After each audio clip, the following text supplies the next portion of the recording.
Our Father, we thank you very much for your all-sufficient grace that is on us. We also thank you for the Bible that you ordain through which we can know your mind. Hebrews chapter 1 says, God on sundry times and in the past spoke through the prophets, but in these last days he has spoken to us through the Son.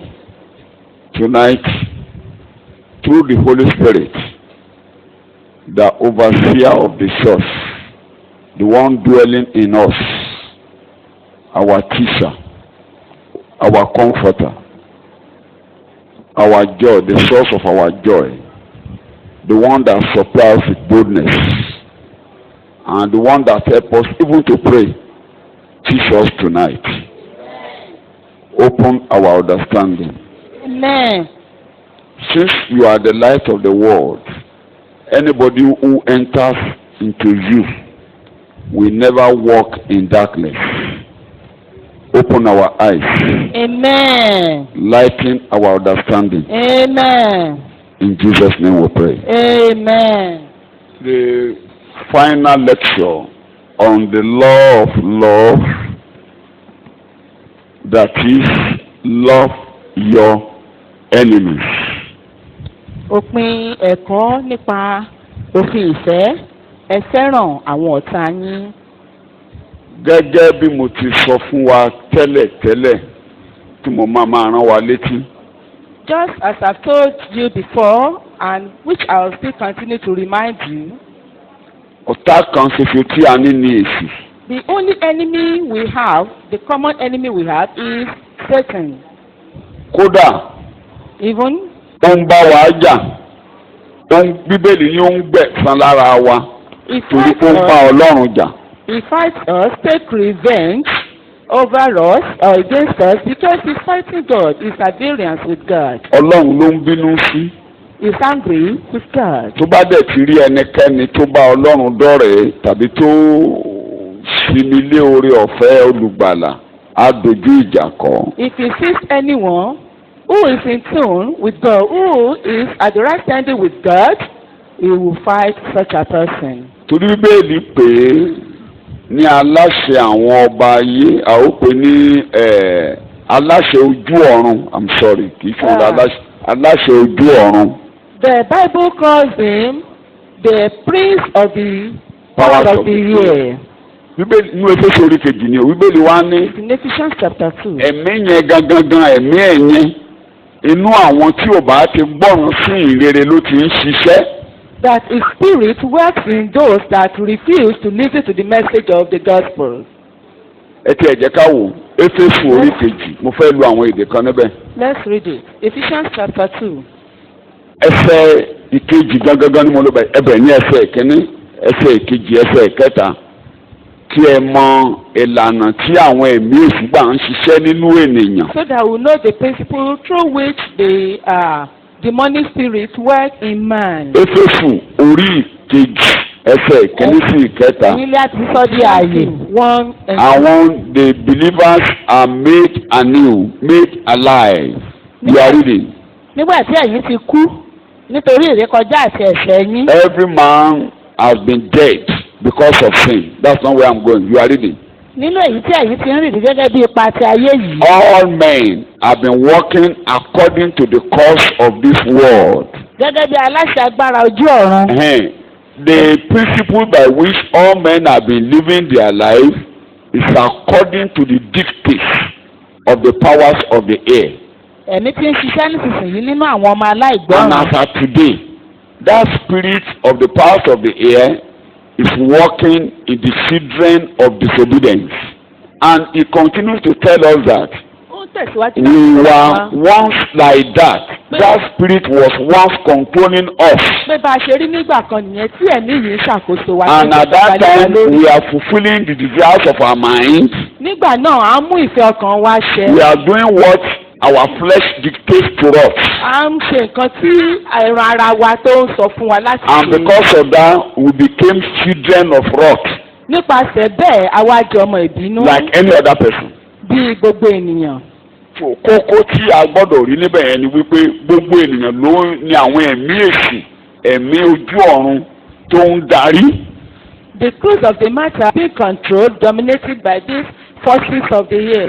When sin dominates, it dictates. Ó dẹ̀ ní mọ̀ pé àwọn ẹ̀mí kan ló ń darí òun And nínú we must afẹ́fẹ́. have known that it is being controlled by the forces of the air. Mẹ́yìn ti dénú ọkàn ọmọ ìyẹn nú ọkàn. Èèyàn bá ti di pé èèyàn ò gbọ́ ẹ̀mí yẹn ló ń darí ọkàn rẹ̀. Anyone that does not do according to the scriptures or the message of the gospel, definitely it is that spirit that Èdè is rẹ̀ bẹ́ẹ̀ ni controlling the pé person. ẹ̀mí tó ń ṣiṣẹ́ nínú àwọn ọmọ aláìṣekẹ́ni aláì. The Bible says that Kí ni kókó tí mo fẹ́ kó yé wa níbẹ̀? the main point Tí a bá ti here, rẹ́ ẹnikẹ́ni if we see tí ò anyone gbọ́ràn sí ìrere lẹ́nu, who doesn't listen to the gospel, ẹran ara á lò ó.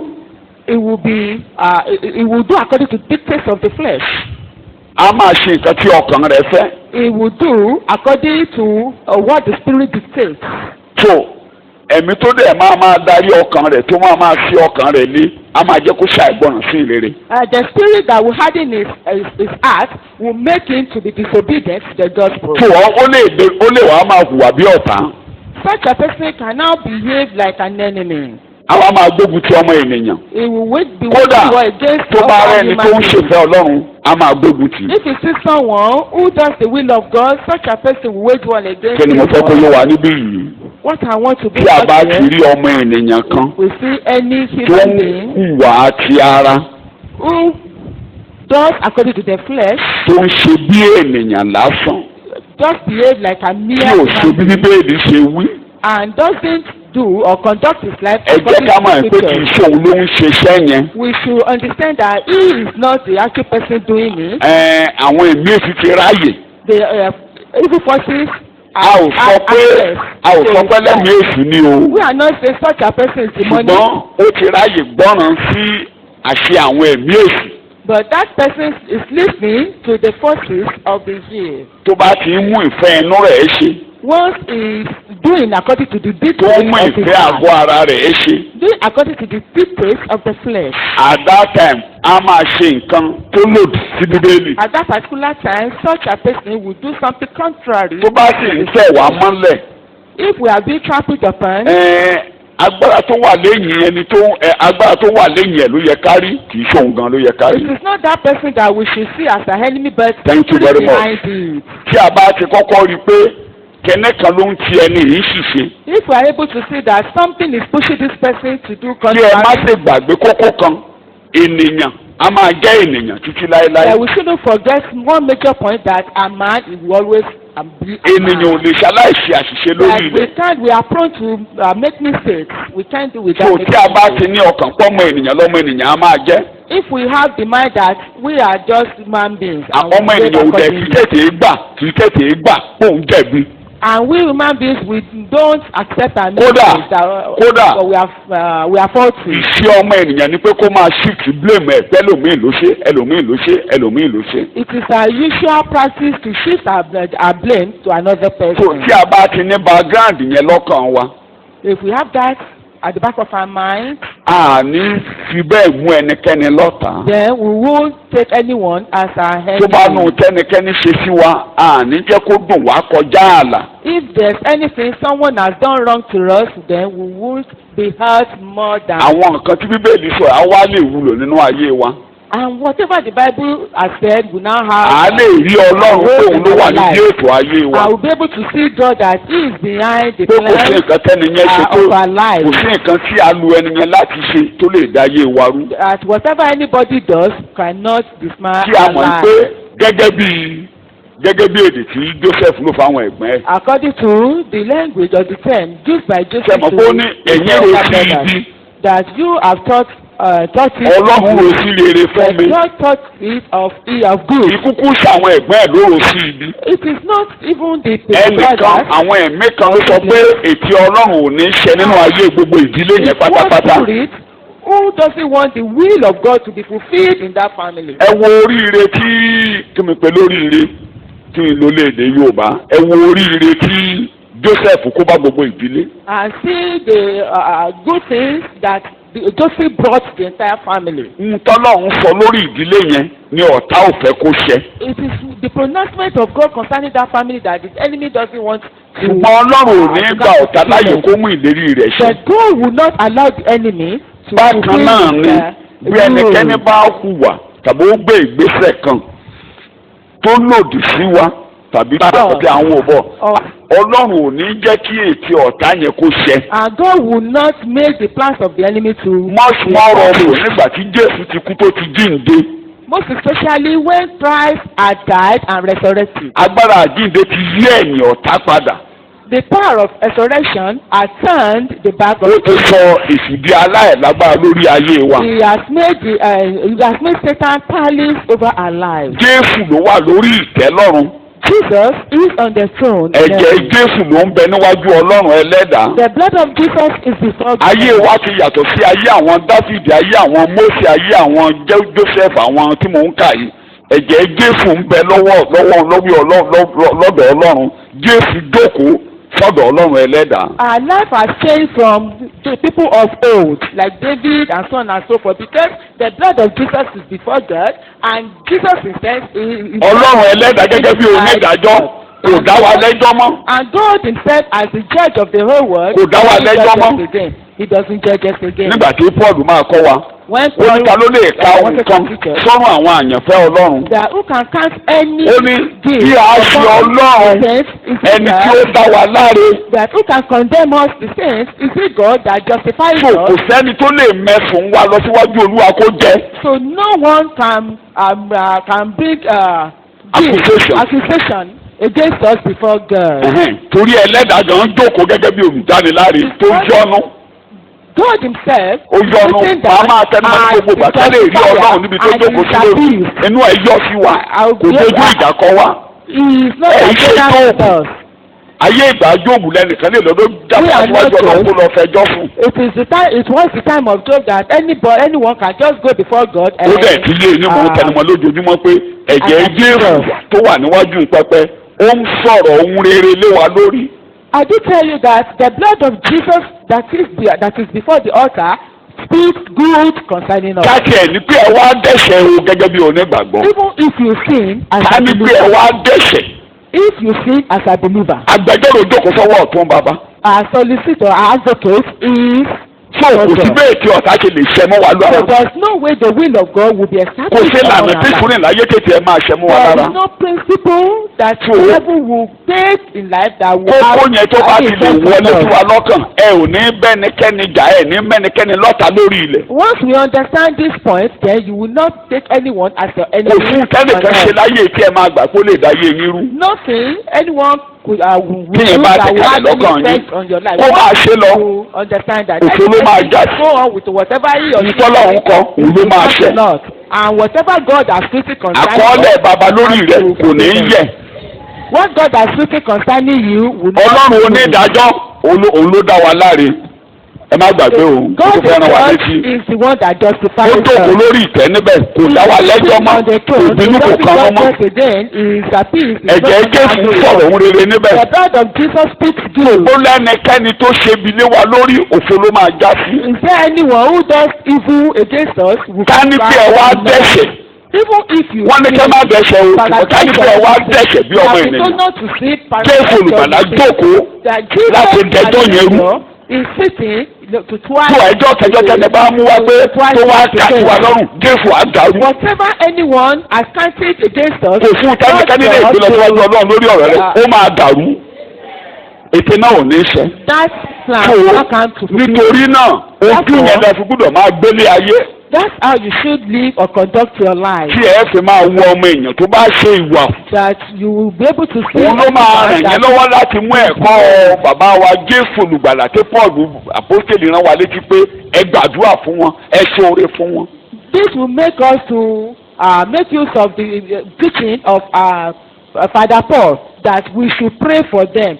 We should take àwọn ènìyàn padà ló lè ṣe ẹni tẹ́mi aláìgbọràn bá ń gbénú ayé rẹ̀ tẹ́mi yẹn bá ń darí rẹ̀ kò lè múlò a máa bínú sáni. Anyone who has a máa wo ènìyàn bí ẹni tó máa pa tèmi jẹ́.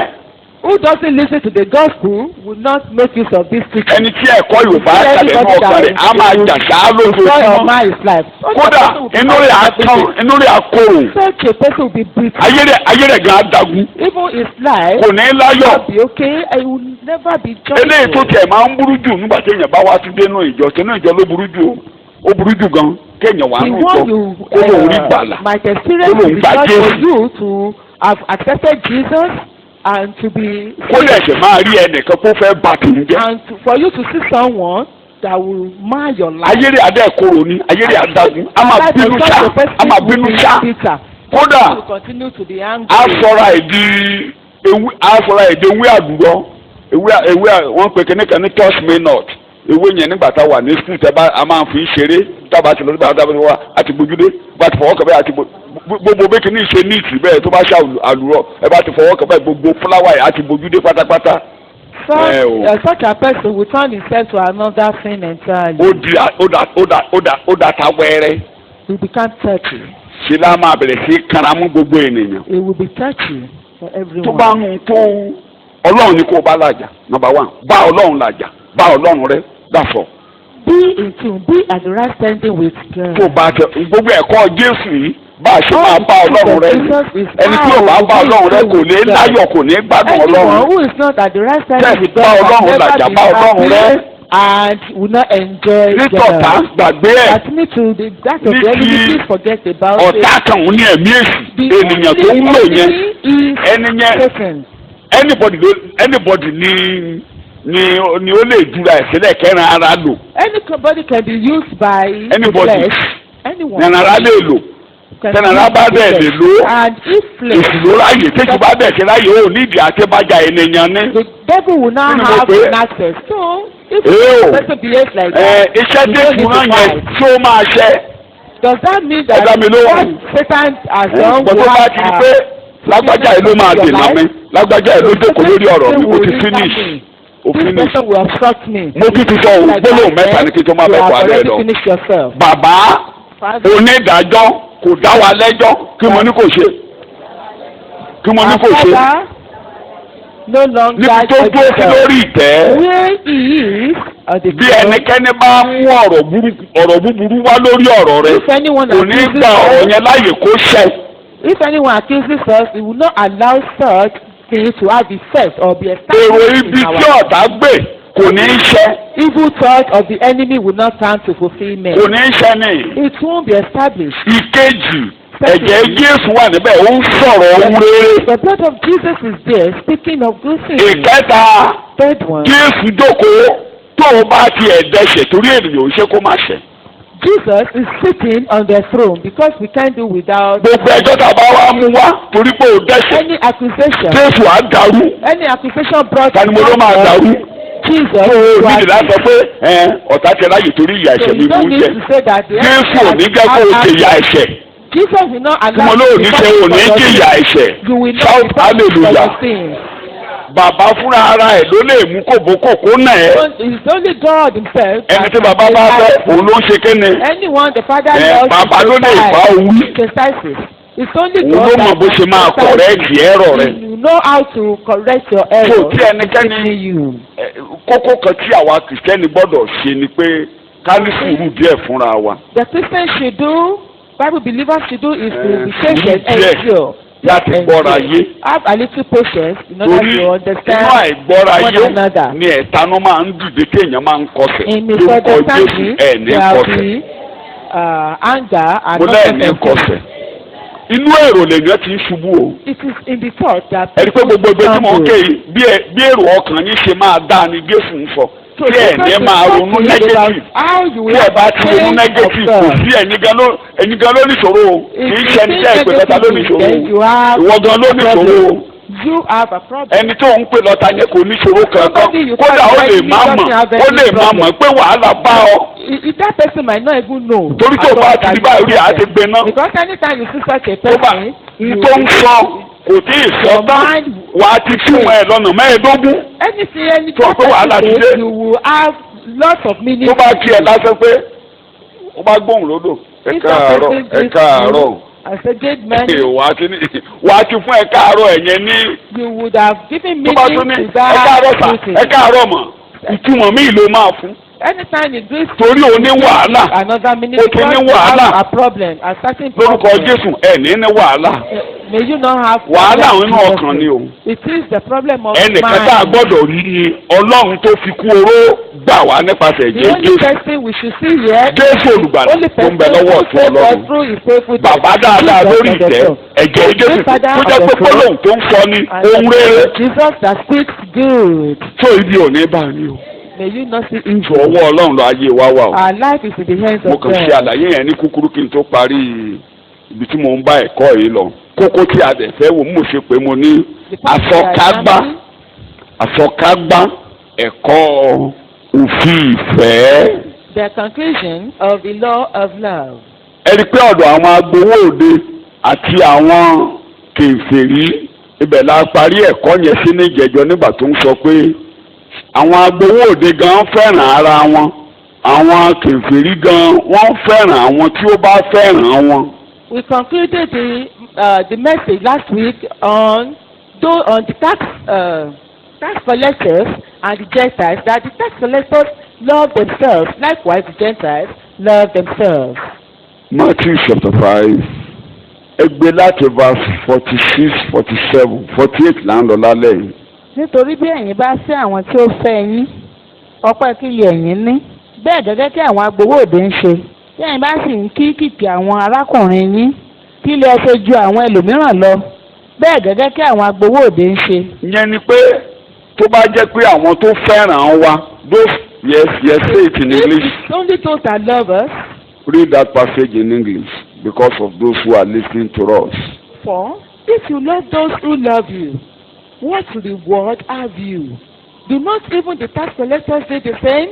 And if you greet your brethren only, what do you do more than others? Do not even the tax collectors do so? Ibi tí a parí ẹ̀kọ́ sí ní ìjẹjọ́ ni. This is where we end it or conclude it. Ìyẹn ni pé Ọlọ́run fẹ́ kí gbé ayé wa kó ju àwọn tí ò gba Jésù àti àwọn ẹlẹ́ṣẹ̀ àti ṣe àlàyé báwọn àwọn agbowó òde ti jẹ́ báwọn kèfèrí ṣe jẹ́ a ò ní máa lọ sórí ẹ̀ mọ́ ṣùgbọ́n ó yẹ kí ìgbé ayé wa kó ju tiwọn lọ.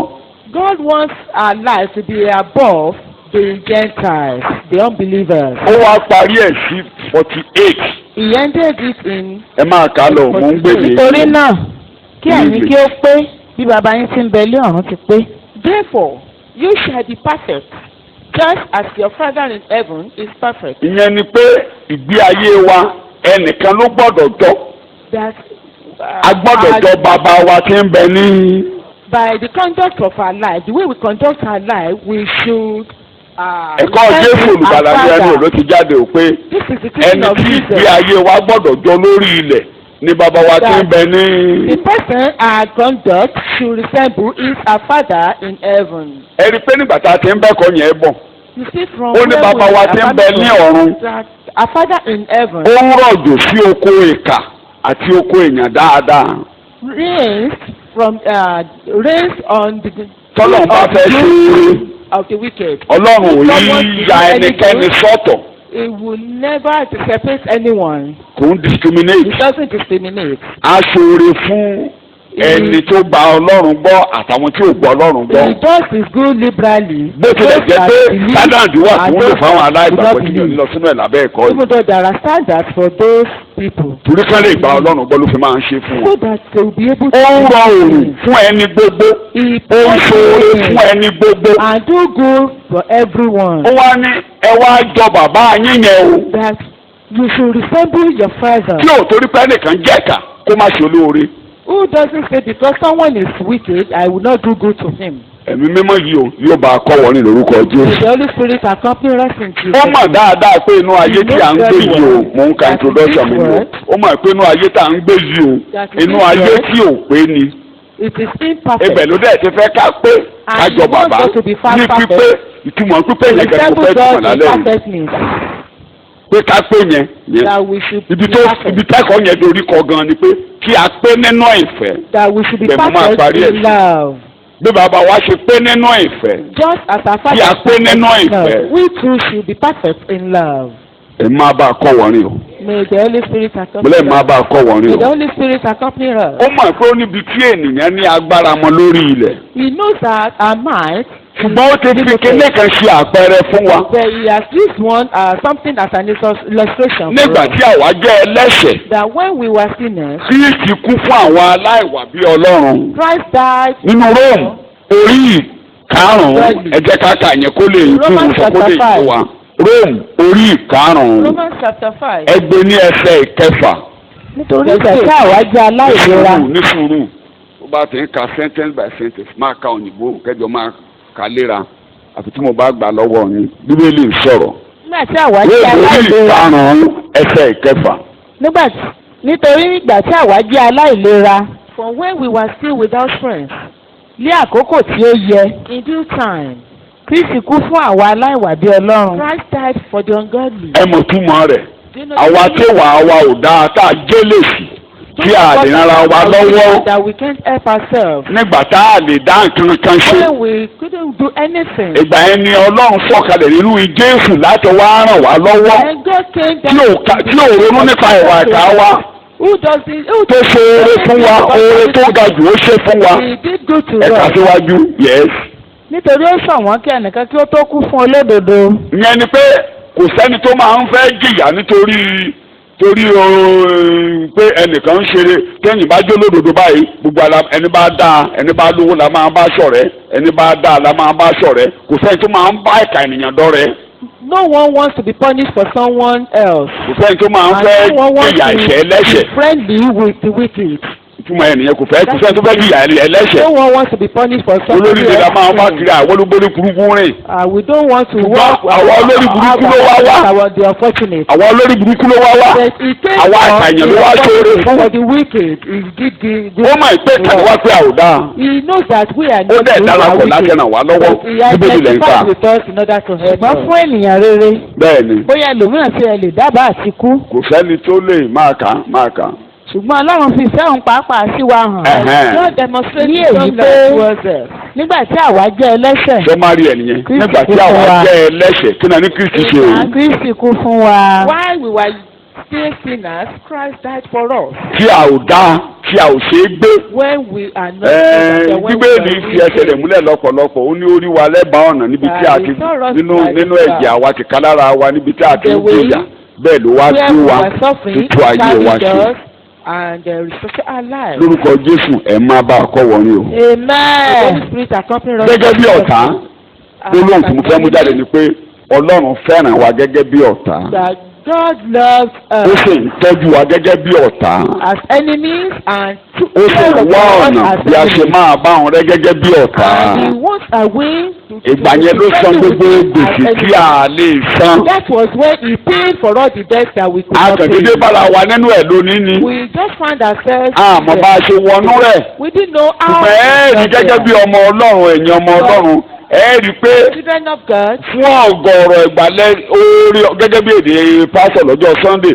oore tọ́lọ́run ń ṣe fún wa ló tì wá déwájú rẹ̀. Is Ó pẹ́ tó fi ń foore lé wa kiri. God that actually brought us before him. It's been quite a long time since God has been searching for us. ó pẹ́ tó fi ń foore rẹ̀ lé wa It's kiri. been quite a long time since God has been searching for us with his goodness. Thank you. oore rẹ̀ yẹn ló gbé wa déwájú rẹ̀. His goodness that ìgbà tá a brought ti us rí pé before him. bàbá olóorere bàbá olóorere bàbá olóorere ìgbà tó yá náà lára farabalẹ̀ níwájú ẹ̀ pé bàbá yìí dáa bàbá yìí dáa Later bàbá we are yìí able dáa. to see that this father is good. ó dàbí ẹnìkan níbí lọ́jọ́ kan lára àwọn òjíṣẹ́ Ọlọ́run tó ní ó lóun fẹ́ káwọn kan jẹ́rìí That he àwọn wants ìgbà people tó yẹ to kán ti kú testify. bí aláìgbàgbọ́ But the àwọn time méjèèjì that àbí they mẹ́ta supposed to sọ̀rọ̀ have died as tó jẹ́ pé oore Ọlọ́run ni ò jẹ́ tó kú gẹ́gẹ́ bí that aláìgbàgbọ́. the goodness of God that didn't allow them to gbogbo ẹ̀ tó die bẹ̀ as jókòó síbi tó ń tábà ní ká máa sọ those ẹ̀ẹ́dìgbà tó yẹ who want kí èsì ké ba ti ń jẹ́ kẹ́tì kúkú òjijì you tàbí would kẹ́tì have tẹ́lẹ̀ méjì àti experienced ìṣẹ̀wọ̀n. one time or the other tó that jẹ́ pé we oore Ọlọ́run nìkan yẹn ẹ̀ tí ì gba Jésù o. that time we haven't accepted Jesus. kódà ẹlòmíì ọdún márùn lẹ́yìn ẹ̀ kò tí ì rí gbà. Even 5 years after he hasn't been saved. lọ́pọ̀ ìgbà Ọlọ́run tún ṣoore míì síbẹ̀ tá a dé ìgbà God will kan. also do right ṣùgbọ́n àwọn oore yẹn ń tẹ̀síwájú believed. bẹ́ẹ̀ ni ọkàn wa ń yọ ọkàn wa ń yọ. Later èdè bíbélì ni mo ṣàlàyé fún wa yìí o pé ṣoore fún àwọn ọ̀tá rẹ. that you should do good to your enemies. Ó ní bí tó bá ti ń ṣe bí ìgbà tó ń kẹ́ni yan lé wọn lórí. that when you do it it's like putting a burning case upon them. ìtumọ̀ ẹ̀yin náà yẹn ni pé kì í ṣe pé kí náà jó wọn run ṣùgbọ́n oore yẹn á máa jẹ́ kí wọn ronú. but this will make them to. èrò conviction ni èrò tán ní nípa rẹ á máa yí padà. that the thought they have towards you will be changing. èrò tán ní nípa rẹ á máa yí padà. the thought they have towards you torí will be wọ́n rí changing. pé oore ló fi ń pàdé wọn. because they can see that you are bó o ṣe ń ṣe bí kí ló fi ń pàdé wọn. as you are doing evil you are doing good. mi ò dẹ̀ tí ì gbọ́ rí pé ìdí borí rere. and I've never heard it that the evil overcome. tó bá dìde lábẹ́ ọ̀run kò lè borí rere. that no evil. ó lè gbére lọ́wọ́ láyé tí bí ó borí rẹ. good. you cannot holding good in your hand and for evil to overcome. ẹ rí i pé gbogbo ibi tá a gbé lọ́wọ́ bí a ṣe ń wọ̀ tọ́lọ́run ń da oore lé wa lórí. that we all brought God himself poured goodness upon us. nígbà tá a gbé ibi lọ́wọ́. when we have evil in our hands. when we are without strength. oore lọ́lọ́run ṣe é fún wa. but God do good for us. inú oore yẹn it is indeed this ní apá wa méjèèjì jábọ́ tẹ́tẹ̀ wá jábọ́ táwọn lè pé olúwa ó dára olúwa ó ṣe é tẹ̀lé olúwa mo fàyè mi lé ọ lọ́wọ́. kò fún tó lè jèrè ọmọ ènìyàn ju oore ibi ò lè jèrè ọmọ èèyàn láyé oore ló lè jèrè ọmọ èèyàn. it is only good that can make people to come to God. Jésù á ràn wá lọ́wọ́. Amen. Jésù á ràn wá lọ́wọ́. mo ní Jésù á ràn wá lọ́wọ́. so kókó yẹn ni pé Ọlọ́run wá rán wa ká máa ṣe bíi tòun bó ṣe ṣe sí wa yẹn kí n yá èdè tí a lò. God sent us to do good just like himself. Go and do likewise. ẹ lọ ṣe bí mo ṣe ṣe sí yín gẹ́gẹ́ bí mo ṣe bá yín lò bí mo ṣe bá yín lò nígbà tẹ́ burú ẹ̀yin náà ẹ ṣe bẹ́ẹ̀ báwọn tó burú lò. ẹni yẹn burú ó burú lóòótọ́ ṣùgbọ́n ẹ̀yin náà burú ṣe ni mo bá yín lò kẹ́ tó dáa lọ́ọ́ bá lò bí mo ṣe bá yín lò. So do good just as I did good to you. yóò dáa fún wa. Amen. bí a ṣe dúró gẹ́gẹ́ bí kìrìsìtẹ́nì. just as we are Christians. tó o bá bojú wẹ̀yìn. if you look back. torí lónìí báyìí gbogbo àti sọ pé àdáadáa tó bá bojú wẹ̀yìn ìwọ náà tó bá jẹni tó ń bọ́ lọ́rùn rìn wà á rí àwọn ìgbà gẹ́gẹ́ bí kìrìsìtẹ́nì tó yẹ pé àwọn wọ́n tó ń sì ní àwọn ìgbà tó lè rántí pé o burú. Ọlọ́run dẹ̀ faradà Ọlọ́run dẹ̀ fóore rẹ̀ pàdé wa nígbà náà ẹ lọ ṣe bẹ́ẹ̀. o lè bá wọn kan nù gbàgbọ́ tí ìgbàgbọ́ ò tí ì yé tó ọ o lè bá wọn mẹ́gàn nù gbàgbọ́ tó rò pé ìgbàgbọ́ ti yé jù ọ́ fún gbèdè mi o tó rò pé ìgbàgbọ́ ṣe dé ní. For instance, by the grace of God mo jólùṣọ́ àgùntàn yín mo jólùkọ́ni yín. as your GO as your teacher. mo ń kẹ́kọ̀ọ́ sí lójoojúmọ́ kì í ṣe gbogbo ẹ̀kọ́ ló ti yé mi tán. Not that I've understood all. tó bá ti yé mi tán mi ò ní dàgbà mọ́. If I understood all, it means I won't. mi ò lè ṣe kọjá àbú tí ẹ̀kọ́ bá yé mi mọ́. I won't do more than. mi ò lè hùwà síbi tí mo ní òye Ọlọ́run mọ́. I won't be able to. ibi tó yé mi mọ́ ni mo máa ṣe mọ́. What I understand the gospel. ibi tí mo bá dẹ̀ ṣe mọ́ yẹn. And whatever. ó ṣeé ṣe nígbà míì kó tẹ̀ ọ́ mọ́lẹ̀. Sometimes it may not go well with you. ó lè di oṣù tó ń bọ̀ kó yé mi jù bẹ́ẹ̀ lọ. And next month I may understand. tó bá retí pé mo ṣe lóṣù ni mo ti máa ṣe lójú tó ń bọ̀ ọdún méjì mi tó dúró ó ti yé mi sí màá tún pé wà mí ìjáde tó dáa sí tó sì torí ó ti yé mi sí. I will bring out more refined. so ẹ má gbàgbé pé gbogbo àwọn ẹni ìràpadà ẹ̀kọ́ ń bọ̀ ń bẹ̀ báyìí. and don't forget that all the redeemed. orin wa kan ni òye náà fẹ́rẹ́ yé wa sí wa kì í ṣọ̀run nìkan bẹ́ẹ̀ bá ṣe ń lọ lòye á máa yé eyín sí. go along the journey you will understand. tí o ṣe rí ìṣòro tẹ́lòmíì máa ń ní ìṣòro tẹ́lòmíì máa ń ní tí ó máa ń wọnú marriage ó máa ń wọnú ìjọ young couple tó bá ṣẹ̀ṣẹ̀ fẹ́ra tó fẹ́ kìrìsìtẹ́nì kẹ́ ẹ ríra yín nínú kwaya kẹ́ ẹ ríra yín nínú church gbogbo ní ìjọ tó ń ṣe pé ìṣẹ́ mọ̀ pé gbogbo abáyé àmọ́ òbí ò náà mọ́ gbogbo abáyé ọ̀run la ṣe sọ̀ kalẹ̀ tá a bá ti wà nù ṣọ́ọ̀ṣì pẹ̀lú pàtẹ wá dé yàrá tẹ́ ẹ dé nu ilé tí arábìnrin ṣe bóbìnrin tí arákùnrin tún ṣe bí ọkùnrin. The woman behaves like a woman and the man. mo máa fi ràn yín létí personal example nígbà tí ìyàwó mi sọ pé broda Peter èmi náà forúkọ ẹ̀wọ̀n ní títa Fóyèkẹ́ mo lé mi ní mi ò yí padà mo ní mi ò bá láì mi ò bá ìyẹn ni pé ó ti fi pé. because she found that. lókè ní bàbá yìí wà náà. I'm different. kí ló wá débi yìí. why are you here. lókè láti ń wọ̀ náà. ẹ o má para rẹ ẹrun tó bá ti ń wò yàn lókè tó dédé hùwà àbí ọmọ tí mo ló ṣe. the of the ministry and the. tó wà bẹ́ẹ̀ kẹ́nẹ̀. ibi tó like someone who has no faith. so jẹ́ kí èsì pé kò ní gbàgbọ́ tó ṣe bí ènìyàn. immature behave as immature in the faith. wọ́n ṣe pé kò wà mature rárá ó ṣe bí ènìyàn ìdílé máa ń fún máa ń bẹ̀rẹ̀ èdè tí mo fẹ́ gbọ́ nìyẹn ó ṣe bí ènìyàn kì í ṣe pé kò mature ó ṣe bí ènìyàn. yes like an ordinary person. ibi tó yeye mọ nígbà yẹn ló ṣe mọ ó tún lè lọ́sẹ̀ tó bọ̀ kó ṣe jù bẹ́ẹ̀ lọ kó tún ṣe míì tó dáa jù bẹ́ẹ̀ lọ ọlọ́run ẹ̀mí mọ́ yóò jẹ́ kó máa yé wa sí ọ. so foundation mi tún bá wá sọ̀rọ̀ perfection lọ́nà bíi mẹ́rin ni mo ti máa gbé kalẹ̀ ṣùgbọ́n mi kẹ́kọ̀ọ́ ìforúkọ ni pé ẹ pé bí bàbá wa nínú ìfẹ́ shout hallelujah our father in love shout hallelujah shout hallelujah. I read Matthew chapter 5 verse 48. Therefore, you shall be perfect, just in a similar way, as your Father in heaven is perfect. Just in the same way, in like manner, as God behaves in love, you behave in love like that. Èdè tó wà ń bẹ̀ yẹn therefore. the language there. ó yá máa sọ òyìnbó ẹ lọ máa sọ Yorùbá mo dìgbà pé òyìnbó ẹ gbọ́dọ̀ máa bá mi kọ́ wọrin. nítorí náà àbí therefore yes nítorí náà ó yá mo ní kó máa sọ òyìnbó ẹ lọ mo ti bọ́ sí Yorùbá nǹkan tó wà níwájú ẹ rèé outline wà níwájú ẹ mo mọ̀ máa sọ látòrí mo gbé outline kalẹ̀.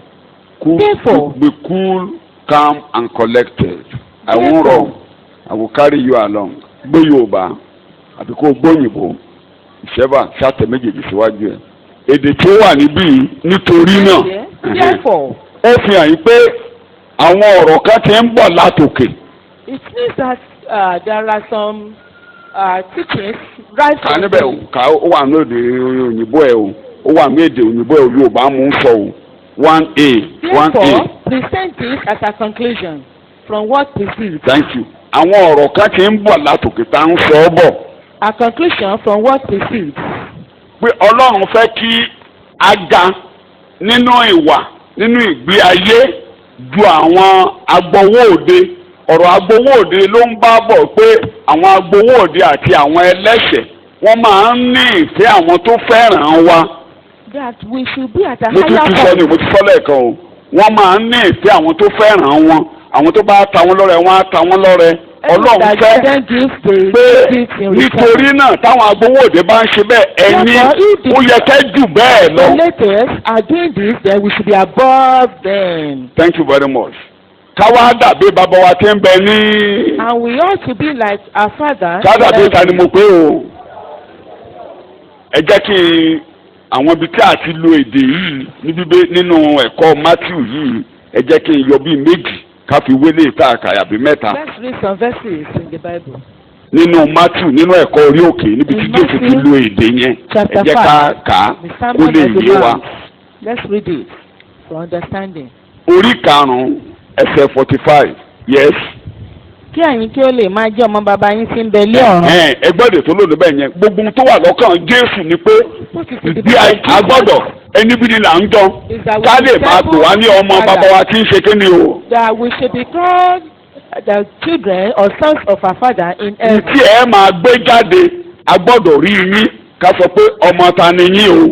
that the behaviour we exhibit should lórúkọ Jésù as ẹ ní gbéwà èṣù jáde o of the Father in heaven. mo lẹ́ẹ̀ ní gbéwà èṣù You jáde not o. exhibit devilish act. orí ìkẹfà ẹsẹ̀ ìkẹsàn-án nínú Nítorí Mátíù náà, kan náà yes báyìí ni kí ẹ̀yin máa gbàdúrà. bẹ́ẹ̀ ni Bàbá wa tí ń bẹ lé ọ̀run, kí á bọ̀wọ̀ fún orúkọ rẹ. ìyẹn ni pé àdúrà tí a máa gbà tá la máa gbà sí. That our prayer should be ìyẹn ni pé towards Jésù God. fi ń lọ́lẹ̀ pé ìgbà tuntun ti dé Jesus is tó wàá sọ Ọlọ́run ní bàbá wa. a new dawn has come, a new time has come when he will make God our Father. tí a bá ti mọ̀ ní bàbá Once we know him a as our gbọ́dọ̀ máa Father, wo ìgbé ayé bàbá wa we should ká lè jọ́. take note of the conduct or behavior of our Father so that we can resemble him. à ń ka àti ka àwọn ọba akadékólíkù nínú ilé lọ́dọ̀ mi We are nínú now in ẹ̀kọ́ bíbélì wa the book nílé. of Chronicles. a rí àwọn kẹ́nẹ́kẹ́ nínú àwọn ọba tó ń jẹ yẹn. We saw some things in ọ̀gọ̀ọ̀rọ̀ àwọn ọba yẹn that, ló máa ń hùwà bíi bàbá wọn tó kú ò níbẹ̀. many of them behave just like their incumbent father. èmi ò tiẹ̀ níyàsọ̀nà tí bàbá yẹn yà sí. Some of them will not go through èmi by the ọ̀pọ̀lọpọ̀ nǹkan tọ́mọ mi ń gbé jáde incumbent father did. inú ilé ló bá The behavior some of them exhibit inú ilé ló bá ìwà family. burúkú yẹn kálẹ̀ máa gbé right jáde. there in the family, the evil behaviors in the family, and he will display it. ìyẹn ni pé ó ṣe wọn á lò pàápàá ní Northern Kingdom wọn á ní kó yà kó nu ẹ̀ṣẹ̀ Yorùbá mọ̀mọ́ Nẹ́bàtì ẹni tó ní sẹ́ẹ̀lì wọn á lò ṣe bẹ́ẹ̀ bàbá ẹ̀ that he did like his father. wọ́n jọ bàbá wọn nínú ìwà their ìṣ father in their conduct. tẹ́ bá ti wá rí àwọn ọba kan tó ṣe dáadáa Whenever wọ́n á lò he ṣe bíi David wọ́n á lò jọ David that he be resembled David. àti à ń ka Mánásè lẹ́nu ọjọ́ mẹ́ta yìí ó pa bíbélì mo ṣe ń ka bíbélì ó pa gbogbo wọn tì ọ̀dọ̀ David ló ti lọ mú ìgbé ayé ẹ̀ wá. He didn't take his behavior from any other. ọ̀dọ̀ David ló ti lọ mú ìgbé ayé ẹ̀ wá.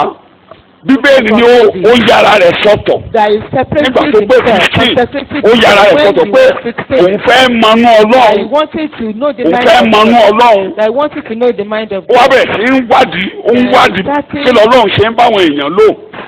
Bíbélì wá ṣàlàyé wípé ìgbà tó wá fẹ́ mọnú Ọlọ́run yẹn ó wá bẹ̀rẹ̀ sí ń gbé nǹkan jáde Exactly pé David ṣe the mind ṣe. of God, he started displaying some things. Ìyẹn ni pé Some things just as ó jọ David ẹ má gbàgbé o ọmọ ìsọtẹ́lẹ̀ ni pé ọmọ kan ń bọ̀ tá máa bí sí Josiah orúkọ rẹ̀ a máa jẹ́ Josiah tí òkú ṣe dé báyìí David ló jọ pátápátá David ló jọ pátápátá ó gbé wá David jáde. He exhibited a behavior of David. ọmọ ọdún mẹ́jọ ni He was 8 ó dẹ̀ gbélé ayé for 31 years. and he lived for 31 years.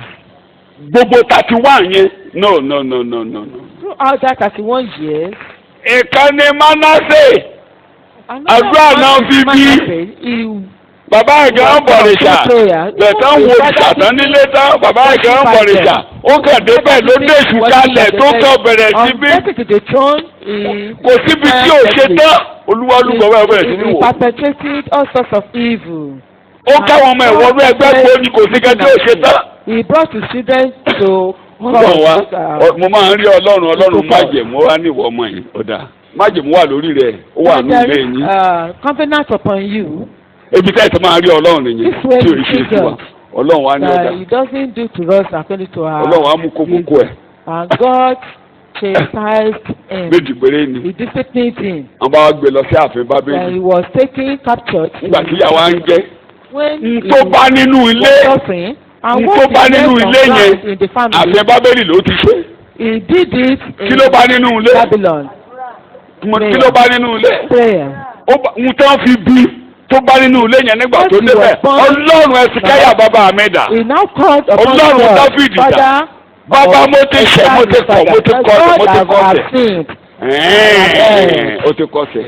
You are mo ń sọ lẹ́nu ọjọ́ mẹ́ta bá a ṣe I wọnú said ilé it mo ní sometimes ago. mi ò tún rọ́bà míì tó ní second chance àti Nebukadnesari Any other Tán king that gbé lọ had bẹ́ẹ̀, a second chance tán tún dá padà except sórí ẹ̀. Nebuchadnezzar, who was taken captive and ẹ mọ̀ pé returned. Nebukadnesari wọ́n ní kó wọ ọgbó lọ àbí bẹ́ẹ̀ Nebuchadnezzar kọ́ went into the bẹ́ẹ̀ náà cave. ni Mánásè ṣe ké ní ó wọ ọgbó lọ. Ọlọ́run tó ń dá padà kí ni mo mú jáde ni pé téèyàn bá gbé jáde nínú ilé ọmọ á gbé jáde mo lọ́mọ máa ṣe the child will display it. Àgbéjáde ọrú ọmọ méjìlá nǹkan méjì ló ń ṣẹlẹ̀ nínú ilé wa. Ìkíní tá a bá ń ṣe nǹkan tó bá Bíbélì àwọn ọmọ kan á gbà pé wọ́n á máa tẹ̀lé wa. Àwọn ọmọ kan lè fi débi kó sọ pé nonsense ni gbogbo nǹkan tẹ̀ ń ṣe. Some of them may just be angry. Àwọn old school gbogbo mọ̀nàmọ́ná yìí. Bẹ́ẹ̀ tí wàá la fẹ́ ṣe irú ẹ̀ ní Mánásè. Pé mọ̀nàmọ́ná ní bàbá àti bàbá àti ìyá ìjókòó sí. Òun jókòó sí yẹ̀yẹ́ yìí nítòun. Tó lọ farajọ àwọn northern kingdom. Ẹ tún lè máa ṣe bí èsì nínú ilé. Sometimes you may even behave devilishly. Kẹ́ ẹ bá ṣe gbogbo ohun tẹ́ ń ṣe gan kó jẹ́ pé ṣe lẹ́yìn káwọn ọmọ ṣì nà. Maybe you are making your. Gbogbo àwọn ọmọ yòókù lè máa tẹ̀lé yín lẹ́yìn. Ìkà á dédé sọ pé kò yẹ kó rí báyìí. But one of them may just ẹ̀rọ ayé kó rí bí eléyìí. Ìkà lè dédé dìde kó yarí. And one may just. Bóun ní tẹ̀lé yín sí wa mọ̀nàmọ́ná. Bóun ní tẹ̀lé yín sí mọ̀nàmọ́ná tẹ̀lé. Dídìde ṣe rí nìyí. Ṣùgbọ́n àdúrà wa ni pé Ọlọ́run máa kó gbogbo àwọn ọmọ wa síwájú rẹ̀ o. But our prayer is that God will be our children's present. Ọlọ́run fẹ́ ká jọ̀hún. So what I'm saying is that. Ẹlòmíì inú wa dẹ̀ lè bínú pé mọ̀nàmọ́ná ní gbogbo eléyìí tó ń tó o nì. But some may. Ìgbà tí kò fi ń sọ nìyẹn. Bẹ́ẹ̀ yọ bàbá wo la fẹ́ jọ. Ayé ìgbà Jésù nìyẹn. Kò sẹ́ni tó lè ṣèyẹn ṣe ló máa kúkú yà dànù. Ọmọ mi àjẹgbà tó pọ̀ kò ní láyọ̀ nínú ìrìn àjò fẹ́ darí ara ẹ̀rú ni o. Mo gbà pé ẹ̀ ní darí ara rírú o. Ẹ má ṣe bí Mánásè o. Ẹ má ṣe bí Mánásè o. Ẹ má ṣe bí àwọn ọba tó ń tẹ̀lé Jèrúbà wọn Nẹ́bàtì. Ẹjọ́ bàbá o. Nínú ìfẹ́ bàbá náà ní kájọ o. Tẹ́ bá ti kúnlẹ̀ lónìí bàbá wa tẹ́ bẹ ní. Yóò máa gbàdúrà yín o. Shout hallelujah. Shout hallelujah. Tábà sọ pé kéèyàn ó pé tàbí kéèkan pé. When we talk about perfectness. Olóyìnbó mi ló gbé jáde mi ò mọ Yorùbá sọ tó bẹ́ẹ̀ bẹ́ẹ̀ ẹ gbà mí bẹ́ẹ̀. Perfect simply means complete. When we say it's complete, it's without any moral element. Kì í ṣe pé torí pé ẹni yẹn ní wà rere tàbí ó ń ṣe rere bí your outline. Pé túmọ̀ sí kí nǹkan pé láì ṣe ọ̀rọ̀ ìwà àti ìṣe. Láì kì í ṣe pé bóyá ìwà ni à ń wù o tàbí ìṣe là ń ṣe o kẹ́ni ojú ọ̀dà ẹ jẹ́ kí n fi àpẹẹrẹ tí Hébérù orí 9 ẹsẹ̀ 11. Ṣùgbọ́n nígbà tí Kristi dé. Ṣùgbọ́n nígbà tí Kristi dé. Bí olórí àlùfáà àwọn rere tí ń bọ̀. Nípasẹ̀ àgọ́ tí ó tóbi. Àgọ́ tá ń dárúkọ ń bẹ̀rẹ̀ pé àgọ́ tí ó dára tí ó pé. Tí ó sì pé ju ti ìṣáájú. Kì í ṣe pé àgọ́ yẹn dẹ́ṣẹ̀ tàbí kò lẹ́ṣẹ̀. Ṣùgbọ́n àgọ́ tí a ṣe bí nǹkan ṣe rí láti àtètè kọ́ ṣe. Àgọ́ when we talk of that tabernacle we compare the tabernacle the new tabernacle with the old tabernacle of Moses. À ń sọ̀rọ̀ nípa àgọ́ ti Mósè. Thank you very much. Pé ó pé pípé níbí yìí kò sọ̀rọ̀ ẹ̀ṣẹ̀ níbẹ̀ kò sọ̀rọ̀ ìṣe níbẹ̀ kò sọ̀rọ̀ ìwà níbẹ̀. Shout hallelujah. Hallelujah. Shout hallelujah. Hallelujah. Bóyá ká tún wo Jacob orí kìíní ẹsẹ̀ 17. Ní a tún fún wa nítumọ̀ kékeré nípa pípé ẹ̀bùn pípé àti ẹ̀bùn rere ìyẹn ò ní wà nínú kò ní ìṣe nínú verse 17. Ẹ̀bùn pípé gbogbo ẹ̀bùn rere àti gbogbo ẹ̀bùn pípé. Ẹ̀bùn tó dáa ẹ̀bùn tí ò lábà wọ́n lórí ìwáyé wa. Láti òkèlè ó ti wá. Láti ọ̀dọ̀ bàbá ìmọ́lẹ̀. Wọ́n bá sọ pé nǹkan pé kò lédébù nínú kò lédébù complete. Shout hallelujah. Hallelujah. Shout hallelujah. Hallelujah. Pípé a tún lè sọ pé kíní ń dàgbà sí ó gbẹ̀wọ̀n. This perfect means growth in body. I'm using part C now. Part C. It's full grown. Shout hallelujah. Shout hallelujah. 1 Corinthians chapter 14 verse 20. Ará. Ẹ má ṣe jẹ́ ọmọdé ní òye. Bẹ́ẹ̀ni. Ṣùgbọ́n ẹ jẹ́ ọmọdé ní àrán kan. ṣùgbọ́n ní òye kí ẹ jẹ́ àgbà. nǹkan tó ń sọ níbí ni pé bí ọmọ Ọlọ́run bí a ṣe ń dàgbà sí irú ẹ̀kọ́ tá à ń ṣe báyìí irú ẹ̀kọ́ yẹn ni bàbá Paul ń ṣe níbẹ̀ yẹn. ẹ kà lóyìnbó so that you can get me. Somebody to read in the congregation verse chapter 14 verse 20. 1 Corinthians 14:20. 1 Corinthians 14. Brethren, Yes. do not be children in your thinking. Be babes in evil, but in thinking be matured. Thank you. Èdè tá ń sọ níbẹ̀ yẹn èdè pé èèyàn ń dàgbà sí growing into maturity be mature pé èèyàn ń dàgbà sí ní èdè tí wọ́n lò ní Kọ́ríńtì kìíní orí kẹrìnlá ẹsẹ̀ ogún yẹn. That for one to grow. Thank you very much. Ephesians chapter 4 verse 13. Títí gbogbo wa yóò fi dé ìṣọ̀kan ìgbàgbọ́ àti ìmọ̀ ọmọ Ọlọ́run títí a ó fi di ọkùnrin tí a ó fi dé ìwọ̀n gígùn ẹ̀kan. Ẹ yé èdè tí bàbá Paul tún lò nínú Kọ́ríńtì kẹ́nu Éfésù yẹn ó ń sọ iṣẹ́ tí. By your father here.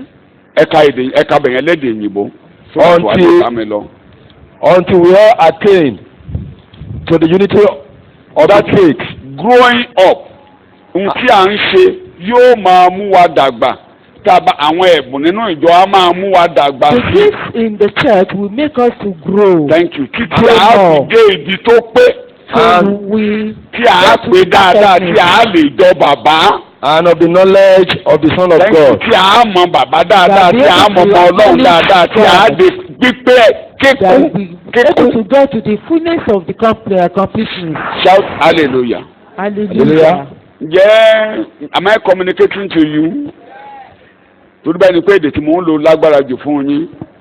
Mò ń túmọ̀ pé èdè tí wọ́n lò pé ẹ pé bí bàbá yín ti ṣe kéde. We should be perfect. Just. Mo ní tí a bá wo Bíbélì àwọn nǹkan tí pípé túmọ̀ sí rèé. What perfect means. So tán bá ní àpé à ń dàgbà sí. When we talk about perfect means we are. À ń bá Ọlọ́run jọ, à ní ìmọ̀ ọmọ Ọlọ́run. We are having the knowledge. Ìyẹn kì í tẹ̀ ẹ́ sọ́jọ́ tá a bá gbàgbọ́ la máa dàgbà dé bẹ́ẹ̀. And it's not the day we shout believe hallelujah. that we will outgrow. Shout hallelujah. Hallelujah. Ìgbà tá a bá dàgbà dé ìwọ̀n akẹ́kọ̀ọ́ yẹn la ṣẹ̀ṣẹ̀ pé a ṣẹ̀ṣẹ̀ When we develop to the point of tí a ti kúrò ní èwe. that is then we Tí a kúrò ní èwe. no longer children. Thank you very much. Shout hallelujah. Hallelujah. Ibi tá a kà á nù Kọ́ríńtì yẹn. Ó ní ìwà tó yẹ ká gbé jáde ìwà ẹni tó ti pé ni. That we should exhibit should be a pure. Ẹni bá ní àrán kan ó ń ṣe bí ọmọ ọwọ́ tí ò tí ì gbọ́n. That's verse 20 ká kà ní Kọ́ríńtì kìíní oríkẹ ẹsẹ̀ ogún yẹn. Bí ọmọ ọwọ́ ló ń gbé àrán kan jáde ṣùgbọ́n ẹni tí ó ti dàgbà tó pé ní ìwà á pé ní ìfẹ́ ẹ̀ka lẹ́ẹ̀kan sí 14:20. 14:20. Ará. Mo fẹ́ kẹ́kọ̀ọ́ wọlé. Yes. Ẹ má ṣe jẹ́ ọmọdé ní òye. Bẹ́ẹ̀ni. Ṣùgbọ́n ẹ jẹ́ ọmọdé ní àrán kan. Ìyẹn ni pé when you are saying that you are a child in malice, that is you don't have malice because children don't keep malice. Does children keep malice? No. Does children keep malice? No. So be children in malice. Be grown in love. Be children in malice. Don't keep malice with anybody. That is the standard of growth. Má ní àrán kan pẹ̀lú ẹnikẹ́ni. Shout hallelujah. Hallelujah. Shout hallelujah. Hallelujah. Shout hallelujah. Hallelujah. Tí ẹ bá wo Hébérù kí n dúró síbẹ̀ Hébérù orí karùn-ún ẹsẹ̀ kẹrìnlá àwọn olùkọ́ni yẹn ń bá wọn sọ̀rọ̀ pé ìgbà tó yẹ ká ti dàgbà sí ká ti dé pípé wọ́n wà lọ́mọdé ní ìwà ẹsẹ̀ kẹrìnlá ẹ sáré kà dídí tó ti ní bíṣà Yorùbá. Ṣùgbọ́n oúnjẹ líle ni fún àwọn tí ó dàgbà. Yes. Àwọn ẹni nípa ìrírí tí wọ́n ń lo ọgbọ́n wọn láti fi yàtọ̀ sáàrin rere àti búburú. Ẹ rí bẹ́ẹ̀ yẹn àwọn tó dàgbà. Those that are mature. Thank you very much. Àwọn tó dàgbà. So nínú ètò ẹ̀kọ́ Jésù tá ń wò nù Matthew yìí Ọlọ́run fẹ́ ká ti kúrò lọ́mọ ọwọ́ ká dàgbà. Torí ẹ̀mí àgbàlagbà ló ń gbénú wa ẹ̀mí bàbá ló ń gbénú wa. Shout hallelujah. Dídàgbà sí i, dídàgbà ní ara, dídàgbà ní ọkàn, dídàgbà ní ẹ̀mí. This is growth in body and mind. Yorùbá máa ń pe àwọn kan ní àdàgbà má kúrò ní àwọn yẹn ní Hébérù ń sọ yẹn. tí wọ́n ti pẹ́ nínú ìjọ tí wọ́n pé ìwà wọn bíi bèbí ni. They are still there. ó sì gbúdọ̀ bá wọn jà ibi tó yé wọn mọ́ ni. You shouldn't fight them. ayé àyìn lẹ́nu pé ẹlòmíì tí tọrọ bá gbóná sí ó sì lè bu èpè jáde mọ́ bàjà mọ́ sọ pé ó ti backslide ibi tó ti mo ní kó mọ́ sọ. Don't fight anyone. kó o tó sọ̀rọ̀ ó ti ṣépè mẹ́ta mọ́ bàjà. That person has cursed. bébì ni kí ni mo pè é. Such a person is still. kí ni mo pè é. Still a babe. mọ́mọ́ mú lọ́tà ò ràn lọ́wọ́ o. Don't take him as your enemy. sẹ́ẹ̀dì tá a bá ti fojú eléyìí ń bára wa rìn ìjà máa dínkù ní ìjọ àti iṣẹ́ ìrìnàjò àní máa bára wa jà tó bẹ́ẹ̀ jù bẹ́ẹ̀ lọ àní máa bára wa jà púpọ̀ a ò dàgbà bá kan ẹ̀kọ́ tí mò ń ṣe lálẹ́ báyìí ìṣe tá à ń ṣẹ̀kọ́ ẹ̀fẹ́ràn tá a yín báyìí èèyàn àtẹnìkan kan kọ́ sí ó yàtọ̀ síra ní tẹ́lẹ̀mí gbọ́nú ẹ̀kọ́ yàtọ̀ síra ẹlòmíì ò gbọ́ kankan níjọ́ tá a ti ń sọ báyìí kò gbọ́ kankan rárá ẹlòmíì lè jáde kó lábẹ́ ẹ̀kọ́ yìí kó máa gbé nǹkan míì jáde bí ẹni tó jẹ́ pé ó wà nígboro tí ò ti gbọ́ ìrere rí mọ́ bàjà kò gbọ́ kò tí ì gbọ́ ó máa gbọ́ fún ló máa ṣe ó máa gbọ́ ẹ̀sìn kò tí ì gbọ́ má bàjà mọ̀mọ́ mú lọ́ta o kò tí ì gbọ́. Shout hallelujah. Shout hallelujah. Hallelujah. Shout hallelujah. Hallelujah. Àwọn àdàgbà máa kúrò láàárọ̀ bó ṣe ń bẹ nínú ṣọ́ọ̀ṣì bó ṣe ń bẹ nínú ilé nìyẹn. They have grown up, they are still there. Bẹ́ẹ̀ ni àwọn ọmọ kan wà tó jẹ́ pé tẹ́ ẹ bá rí wọn wọ́n gbọ́ ju ọjọ́ orí wọn tí mo ní wọ́n ṣe. More than their age. Fún ẹ má jẹ́ kó yà yín lẹ́nu àwọn ọmọ kẹ́sẹ̀sẹ̀ lè dénú ṣọ́ọ̀ṣì kẹ́yẹ kó lè yé wọn ju àwa tí a ti pẹ́ lóko bí igi. Some may just be new in the church. Yes, they may understand. Tó jẹ́ pé òun tá a máa gbé jáde. More than those of us that have been there. Tó ìwé ẹ̀yìn bẹ́ẹ̀ ṣe bá dédé bá wọn tó ti pẹ́ tẹ́lẹ̀ tí gbé nǹkan mí jáde. Má mà jẹ́ kó domi tútù sọ́kàn rẹ o. Are you listening to me? Má jẹ́ kó domi tútù sọ́kàn rẹ. Kò tí ì yé wọn ni ó lè yé ọdún wọn. Don't be discouraged. Má dẹ̀ gbéraga torí ìwọ náà yín. Tọ́mọdé bá láṣọ bí àgbà. And don't. Yóò bá tó sọ bẹ́ẹ̀ o. Don't be proud. Ìrírí wà o, ìrírí wà o, ìrírí tó wà o. Experience is also there. Shout hallelujah. Hallelujah. Shout hallelujah. Shout hallelujah. Tó kìí ṣọjọ́ kan la máa ń débi kí à ń sọ yẹn dí. Pípé tún lè túmọ̀ sí ìwà. Ká pé ní ìwà. Bó ṣe pé ká pé ní ìwà. A gbọ́dọ̀ ṣàlàyé yẹn ká pé ní ìwà. Matthew orí 19:21 Matthew orí 19. Jésù wí fún un pé. Yes. Bí ìwọ bá ń fẹ́ pé. Ẹni tó wá yẹn ó sọ pé kí lòun lè ṣe wọn lè jogún ìyà ẹnẹpẹ̀kun. Jésù ní tó o bá fẹ́ pé ìyẹn ni pé pípé nínú ẹ̀wà lọ́nà gbogbo lọ́ọ́ pa òfin mọ́. Lọ́ọ́ bá wá sí òní. Lọ́ọ́ ta ohun tí o ní tó bá fẹ́ pé. Ẹni yẹn ti pa òfin mọ́. Ó ní gbogbo ẹ̀ lóhun tẹ́ ń pamọ́ láti gbà á.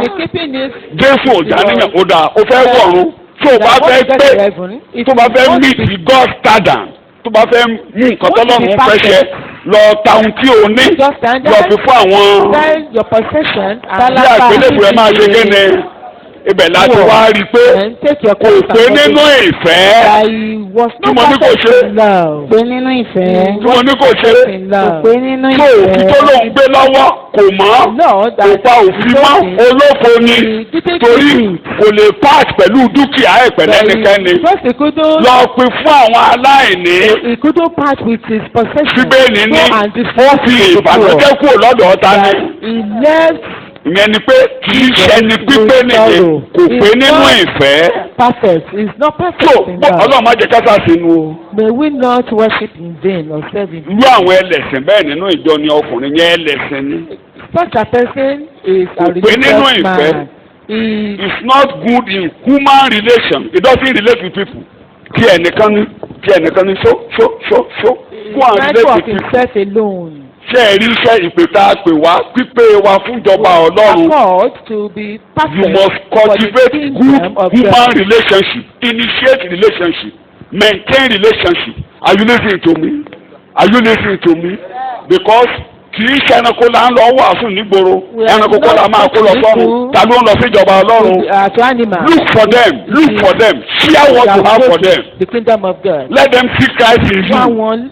Lẹ́dẹ́kan rí Kristi nínú. Báwo ni ẹ ṣe máa rí Jésù náà yín ìgbà tí wọ́n bá ṣe búburú kí lè máa fi sọ fún wọn. When they do evil, then do good to them. jẹ́ kí rí Jésù láàrin ẹ̀yin tí ẹ̀ ń pera yín ní kìrìsìtẹ́nì tẹ́jọ́ tó ń ṣiṣẹ́ Olúwa. tí wọ́n bá ti rí bẹ́ẹ̀ ṣe síra yín Jésù ní nígbà tẹ́ bá fẹ́ràn ara yín àwọn aláìgbàgbọ́ á máa pé ọmọ Ọlọ́run lẹ́ ń ṣe kí ni. Then the people will àwọn know that you aláìgbàgbọ́ are children of ṣọ́ọ̀ṣì God. dá ẹ̀ṣẹ̀ tẹ̀lé ẹ̀ṣẹ̀ tẹ̀lé. They can follow you. So when there is no good relationship Jésù ò sí níbẹ̀ o ẹ̀kọ́ ẹni yẹn ò pé pípé tí Jésù ń sọ níbi ẹ̀kọ́ tó ń ṣe ni pé a gbọ́dọ̀ pé in our relationship doesn't mean that we wouldn't offend ourselves. In our human relations with one Shout another. hallelujah. In a good family you don't tolerate your wife kì í ṣe pé òun tolerate yẹ you make sure you maintain your relationship kì í ṣe pé òun tolerate yẹ pé wẹ́ẹ́ kì í ṣe pé ṣe ló fara dà á ni rárá do something to maintain the relationship. ṣe nǹkan kan. Shout hallelujah. Shout hallelujah. Hallelujah. Sọ́nà bá dẹ̀ tí ń ràn lọ́wọ́ ẹ rí i pé bẹ́ẹ̀ bá ṣe ń bọ̀ àtọkọ àtayà kí lẹ̀ ẹ́ máa ṣe ẹ máa dàgbà sí nǹkan tẹ́ ẹ jà sí 50 years ago ṣé ẹ tó jà sí. èèó eléyìí tẹ́ ẹ jà sí 10 years tẹ́ ẹ tó jà sí ẹ máa dàgbà sí ẹ máa dàgbà sí bó ṣe rí nìyẹn you maintain the relationship ntẹ tó bá jẹ́ pé ẹ ṣe ń jà sí nǹkan tẹ́ ẹ jà sí 20 years ago ìdílé yẹn kò sí yọ́tàn ní tú o. About 20 years ago. Túmọ̀ ní wọn ò ní kí ni ó máa ṣẹlẹ̀ sí wọn. Will not hold.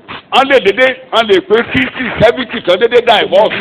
60, 70 they may still divorce each other. Nígbà tó jẹ́ pé nǹkan ń jà sí 50 years ago wọ́n sì mí jà sí lọ́dún. What they are for 50 years ago they are still fighting for it. It means that they have not grown. Obìnrin yẹn máa lọ ńjọ́ kan ó sì máa lọ. One day that is why. Ṣé pé ìjà 50 years ó sì mí tó jọ 50 years ó sì máa kérù ẹ̀ ó máa kérù ẹ̀. Bẹ́ẹ̀ náà ni ìjọ tó bá ti di pé ẹnìkan sì ní àrán kan 50 years 30 years kò tí ì dúró ní ṣọ́ọ̀ṣì yẹn ó sì ń lọ ó ń lọ. Some years ago to this present time such a person will go and that person. So pípé táwọn sọ níbẹ̀ yẹn nìyẹn pípé nínú ìfẹ́ kí ni mo pé. Jesus is telling us kí ni mo pé. To be perfect. So ọkùnrin tó wà ń bí ẹ̀ka dáadáa. The man here. Ẹ mọ̀ ó ní gbogbo rẹ̀ ni mo ti ń ṣe láti gba ìwé wá. Ọ̀dà tó o bá fẹ́ pé nínú ìfẹ́ lọ tam tó o ní fún àwọn tani. So ẹni bá fẹ́ pé nínú ìfẹ́ go and maintain relationship with brothers and sisters. Give to them, give them, forgive them, pray for them. Shout hallelujah. Pay visit to them. Mo sọ ọ̀nà mẹ́ta la fi ń mọ̀ ọ̀nà mẹ́ta pàtàkì. Wá wọn lọ. Ìkan ẹ̀nú ẹ̀mí ló wà torí wọn nìkan inú kọ̀ọ̀kan nìyẹn pray for those who offend you wọn ì rí yẹn àárín ìwọ Ọlọ́run nìyẹn wà gbogbo eléyìí tá a máa rí ni pé ẹni ìṣe bí sí ọ òfin ire fún àárín yẹn are you listening to me. o mú nǹkan jáde lápò oníkógbà lọ́jọ́ ìṣòro practical nìyẹn ẹni yẹn á rí yẹn ẹni tó ń bí mi sí ọyàn tó ń bá ọjà yẹn á rí yẹn pé ó máa tàbí lágbájá ìfẹ́ràn mi àbí bẹ́ẹ̀ kọ́ o tún dédé gbéra ẹ káàárọ̀ o ẹni wá kí ni nílé ó máa fẹ́ràn mi ló ṣe wá ṣùgbọ́n tó bá ti jẹ́ pé ọkàn ẹ lòdì wà ní ṣe ló wá dà nǹkan lẹ̀. But if he has a contrary mind he will think otherwise that he has not been. Ó tẹ̀ ní sílẹ̀kùn. You will not open your door. Wà ló sílé. You say you just. Torí wà ní ṣe ló wá dà nǹkan lẹ̀ torí ẹ̀mí inú ẹ̀ lòdì. Because inú ẹ̀ lòdì. is contrary. And to maintain good relationship you pay visit. Kí ló máa ṣe? Bí a ṣe wà báyìí tó bá lẹ́nìkan tó wà ẹ̀yìn dàbẹ́ ni pé for one day or the other ó pẹ́ tẹ́ ẹ̀ ti ríra mọ́ dìde kó lọ ilé ẹ̀ lọ bá ṣeré 15 minutes. Go to the house of that person and. Wà á rí pé inú ẹ̀ ayọ́ ibi bá ti jókòó gan tó bá bomi fún ẹ ohun tó ń dùn ó lè sọ àbí bẹ́ẹ̀ kọ́ á sọ. ó lè sọ paying visit. Wà lọ sílé. Tó o bá dẹ̀ ti ń di jórin tó bá ní gúrì mọ́ relationship kò sí ìgbà tó ò ní mọ̀ ìgbà tí èèyàn ní ìṣòro kankan tó fi lè fún ní nǹkan kó dé bá ẹlòmíì gan kò yẹ pé ó ní ìṣòro tó ti yé ní gbogbo àjọ pé òde ìgbà tó dé bá le kò sẹ́nìkan tí ó ní ohun gbogbo tán sọ fún mi ẹni tó ní ohun gbogbo tán kò sí bó ṣe wà ewédú lè wù ọ́ jẹ́ kó o mọ̀ ní. sometimes you may want to eat ewédú. wọ́n lè wá fún ọ ní ewédú àkókò tó dáa àbí bẹ́ẹ̀ kọ́ ìṣèlú inú ẹ̀ á dùn. and you be happy at the right time. mo dẹ̀ fẹ́ fi jẹ mo ti fẹ́ jẹ lèbọ́ ti pẹ́ o. I wanted to eat yam flour. Ọlọ́run ṣeun give out yóò dáa fún gbogbo wa o mo ní yóò dáa fún gbogbo wa o ẹ lè sọ pé ewédú àpé kọ́mọ ewédú it's not common it's common torí problem wa ni pé a máa ń ronú àti gbé nǹkan ńláńlá kì í ṣe nǹkan ńláńlá pásítọ̀ mo ṣe wáyé nǹkan kéékèèké máa ń jọ mí lójú dáadáa kì í ṣe nǹkan ńláńlá kì í ṣe nǹkan ńláńlá common mango kí ni mo pè é common mango yóò dáa fún wa o give out pay visit give out téèyàn bá no problem never mind máa sọ̀rọ̀ àná gbàgbé ẹ̀ wọ́n mọ̀ ṣe bí Absalomu o. don't behave like Absalom. tó bá ṣe bí Absalomu kúyà ló máa kú o. if you behave like Absalom you will just die. kò sọ ọ̀rọ̀ kan nígbà tí Támárì kú kò sọ ọ̀rọ̀ kan inú ẹ̀ ló gbé tí kò sọ ọ̀rọ̀ kan wọ́n bẹ̀ ń ṣe rere wọ́n jọjọ ń kíra ẹ̀kárọ̀ kò sí wàhálà ó kú ìyá ló máa kú mọ̀mọ́ ṣe bí Absalomu o ẹni yẹn ò pé ó ń dúró di àkókò tó máa gbẹ̀san ó ń dúró di àkókò tó náà máa gbélé wọn lọ́wọ́ mọ̀mọ́ ṣe bí Absalomu o ẹni yẹn ò pé òkú ẹni yẹn ò kú sẹ́mu pé kú ìyá ló kú ìgbà tí àkókò tẹ̀ tó wà rí ìjẹ́ ó fẹ́ ó ń ṣe patí rẹ́rùn àwọn alágùntàn mi ẹ̀yìn ẹ̀ mọ́ mi ò ní sọ bí kéèsì ẹ̀fọ́n ṣe máa bí patí ni wọ́n á tó oúnjẹ fún gbogbo èèyàn kábíyèsí gan ló ojú kábíyèsí gan ló fẹ́ kó fọkún wálé tí wọ́n jẹ́ pé kábíyèsí ló máa fọkún wálé. if the king wọ́n ní bàbá ó yá have done there he would have wept. bàbá ní gbogbo wa lè máa kóra wa jáde bẹ́ẹ̀ yẹn. but the father said we shouldn't go out like that someone should go. ó dáa jẹ́ kí bọ̀dá mi lọ.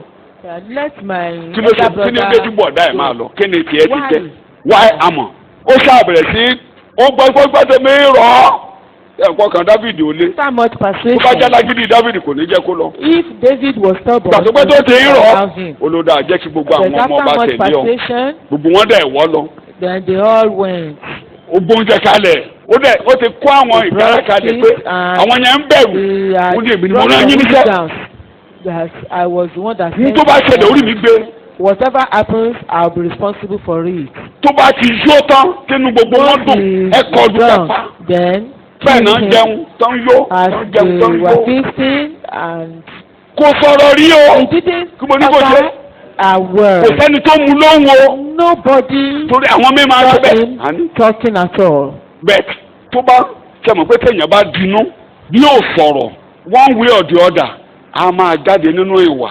a máa jáde nínú ìwà ṣùgbọ́n tẹ́ bá wá fẹ́ mu ẹ ní rí mu àwọn yẹn ló burú jù ẹ ní rí mu ṣùgbọ́n bó ṣe ń ṣe ẹ máa rí pé ẹni kankan ṣe o tẹ́ bá fẹ́ mu o ti yọ bọ́rọ́ fún àwọn orí mú mo ṣe bíi tiẹ̀ o tí mo ní kó mọ̀ ṣe. So don't behave like. Absalomu kò sì bá Amoni sọ nǹkan rere àbí búburú. Kò sọ̀rọ̀. He didn't talk. He didn't utter any word. Ó wá opportunity yẹn tó dúró dáa. Look for that opportunity. The time of opportunity. Wọ́n ṣe kọlu nìyẹn. That he should be killed. Ìgbà tí ìròyìn dédé. When the information came in. Ẹni tó kó bá amọ̀ yẹn gangan òun náà ló tó lọ túfọ̀ fún bàbá wọ́n ní gbogbo ọmọ ọba ti kú Jónádàbù forílé ààfin ó ní bàbá gbogbo ọmọ ọba òkú gbogbo ọmọ ọba òkú Ámónì nìkan ló kú Absalomu ti di inú níjọ́ tó ti tí Támárì tó ti rẹ́ẹ̀pù Támárì tó sọ pé òun máa pa pé Amoni ni wọ́n pa òun nìkan ló kú the bẹ́ẹ̀. day that Tamar was raped. láìpẹ́ láì jìnnà Very àwọn ọmọ bá gun ẹṣin wọn wọlé oríṣi mo sọ bẹ́ẹ̀ ìránṣẹ́ rẹ sọ bẹ́ẹ̀ bàbá ìránṣẹ́ rẹ sọ bẹ́ẹ̀ bàbá Your servant pé said gbogbo ọmọ ọba òkú that not all. òun dẹ̀ ní kánsẹ́lọ̀ Amoni tó ní kó The council kó jẹ́ kó tutù burúkú mú un ní yàrá he should pretend as if he was kó ní kó ọmọ kékeré wá dé kàrà fún un that an unsuspected girl kí náà ṣe ń dé kàrà fẹ́ gbé kí èèyàn ẹgbẹ́ ẹ̀ lè ní kó wá fún lákàrà nínú yàrá kẹrù máa bà ọ́. for you to care ara rẹ̀ yá ikọ̀ wá gbà kàrà fún lórí bẹ́ẹ̀dì káyà rẹ̀ máa já kó máa wò fẹ́fẹ́fẹ́ ẹ̀gbọ́n mi ní o. mọ̀ ṣe bíi tiẹ̀ o. ẹjọ́ ṣé ohun tí Amoni ṣe dáa. do you see what you did. ṣé ohun tí Absalom ṣe yẹn ló yẹ kán fi sán. mọ̀ ṣe bíi tiẹ̀ o. ó mú ara rẹ̀ dànù yóò dáa fún gbogbo wa. so ẹ pé ní ìfẹ́. the perfect in love. sẹ́kọ̀ ń yé wa díẹ̀díẹ̀ nǹkan tí Jésù kọ́ wa níbí nìyẹn. when you talk of perfection you are perfect in love. mi ò ní máa ní gbogbo ẹsẹ̀ tó wà ń bẹ̀ yẹn. pípé wà nínú ọgbọ́n ibi ìfẹ́ mo máa parí ẹ̀ sí. nínú ìmọ̀ knowledge complete in knowledge and moral excellence. Philippians chapter 3 verse 15. Philippians 3:15. Philippi orí kẹta ẹsẹ̀ kẹẹ̀ẹ́dógún. Philippi orí. nítorí náà. Yes. ẹ jẹ́ kí iye àwa tí ń ṣe ẹni pípé ní èrò yìí. èyí àwa tí ń ṣe kíni. ṣe ẹni pípé. àwa tí ò lè ṣe. those of us that understand. bí ẹ̀yin bá sì ní èrò mìíràn nínú ohun. kànyìnbó ẹ̀ verse 15 English reader First Philippians 3 verse 15. You can begin from verse 12 so that I can understand you properly. Not that I have already obtained this, or read it in modern translation. Make it not the message. The message will water it down. Onígbà tí mo máa lo message. I don't mean to say that I have already achieved these things, or that I have already reached perfection.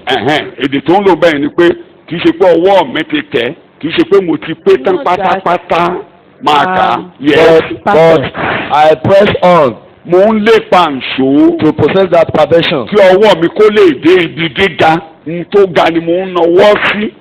Ẹ máa kà á. Ìmọ̀ gíga yẹn la ń sọ níbí pé ká nímọ̀. Ẹ máa kà á. Yes. For which Christ Jesus first possessed me.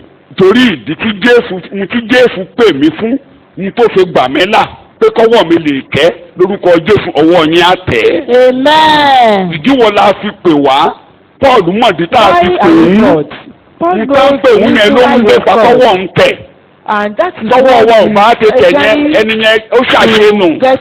A pè wá alábàápín ìpè ọ̀run.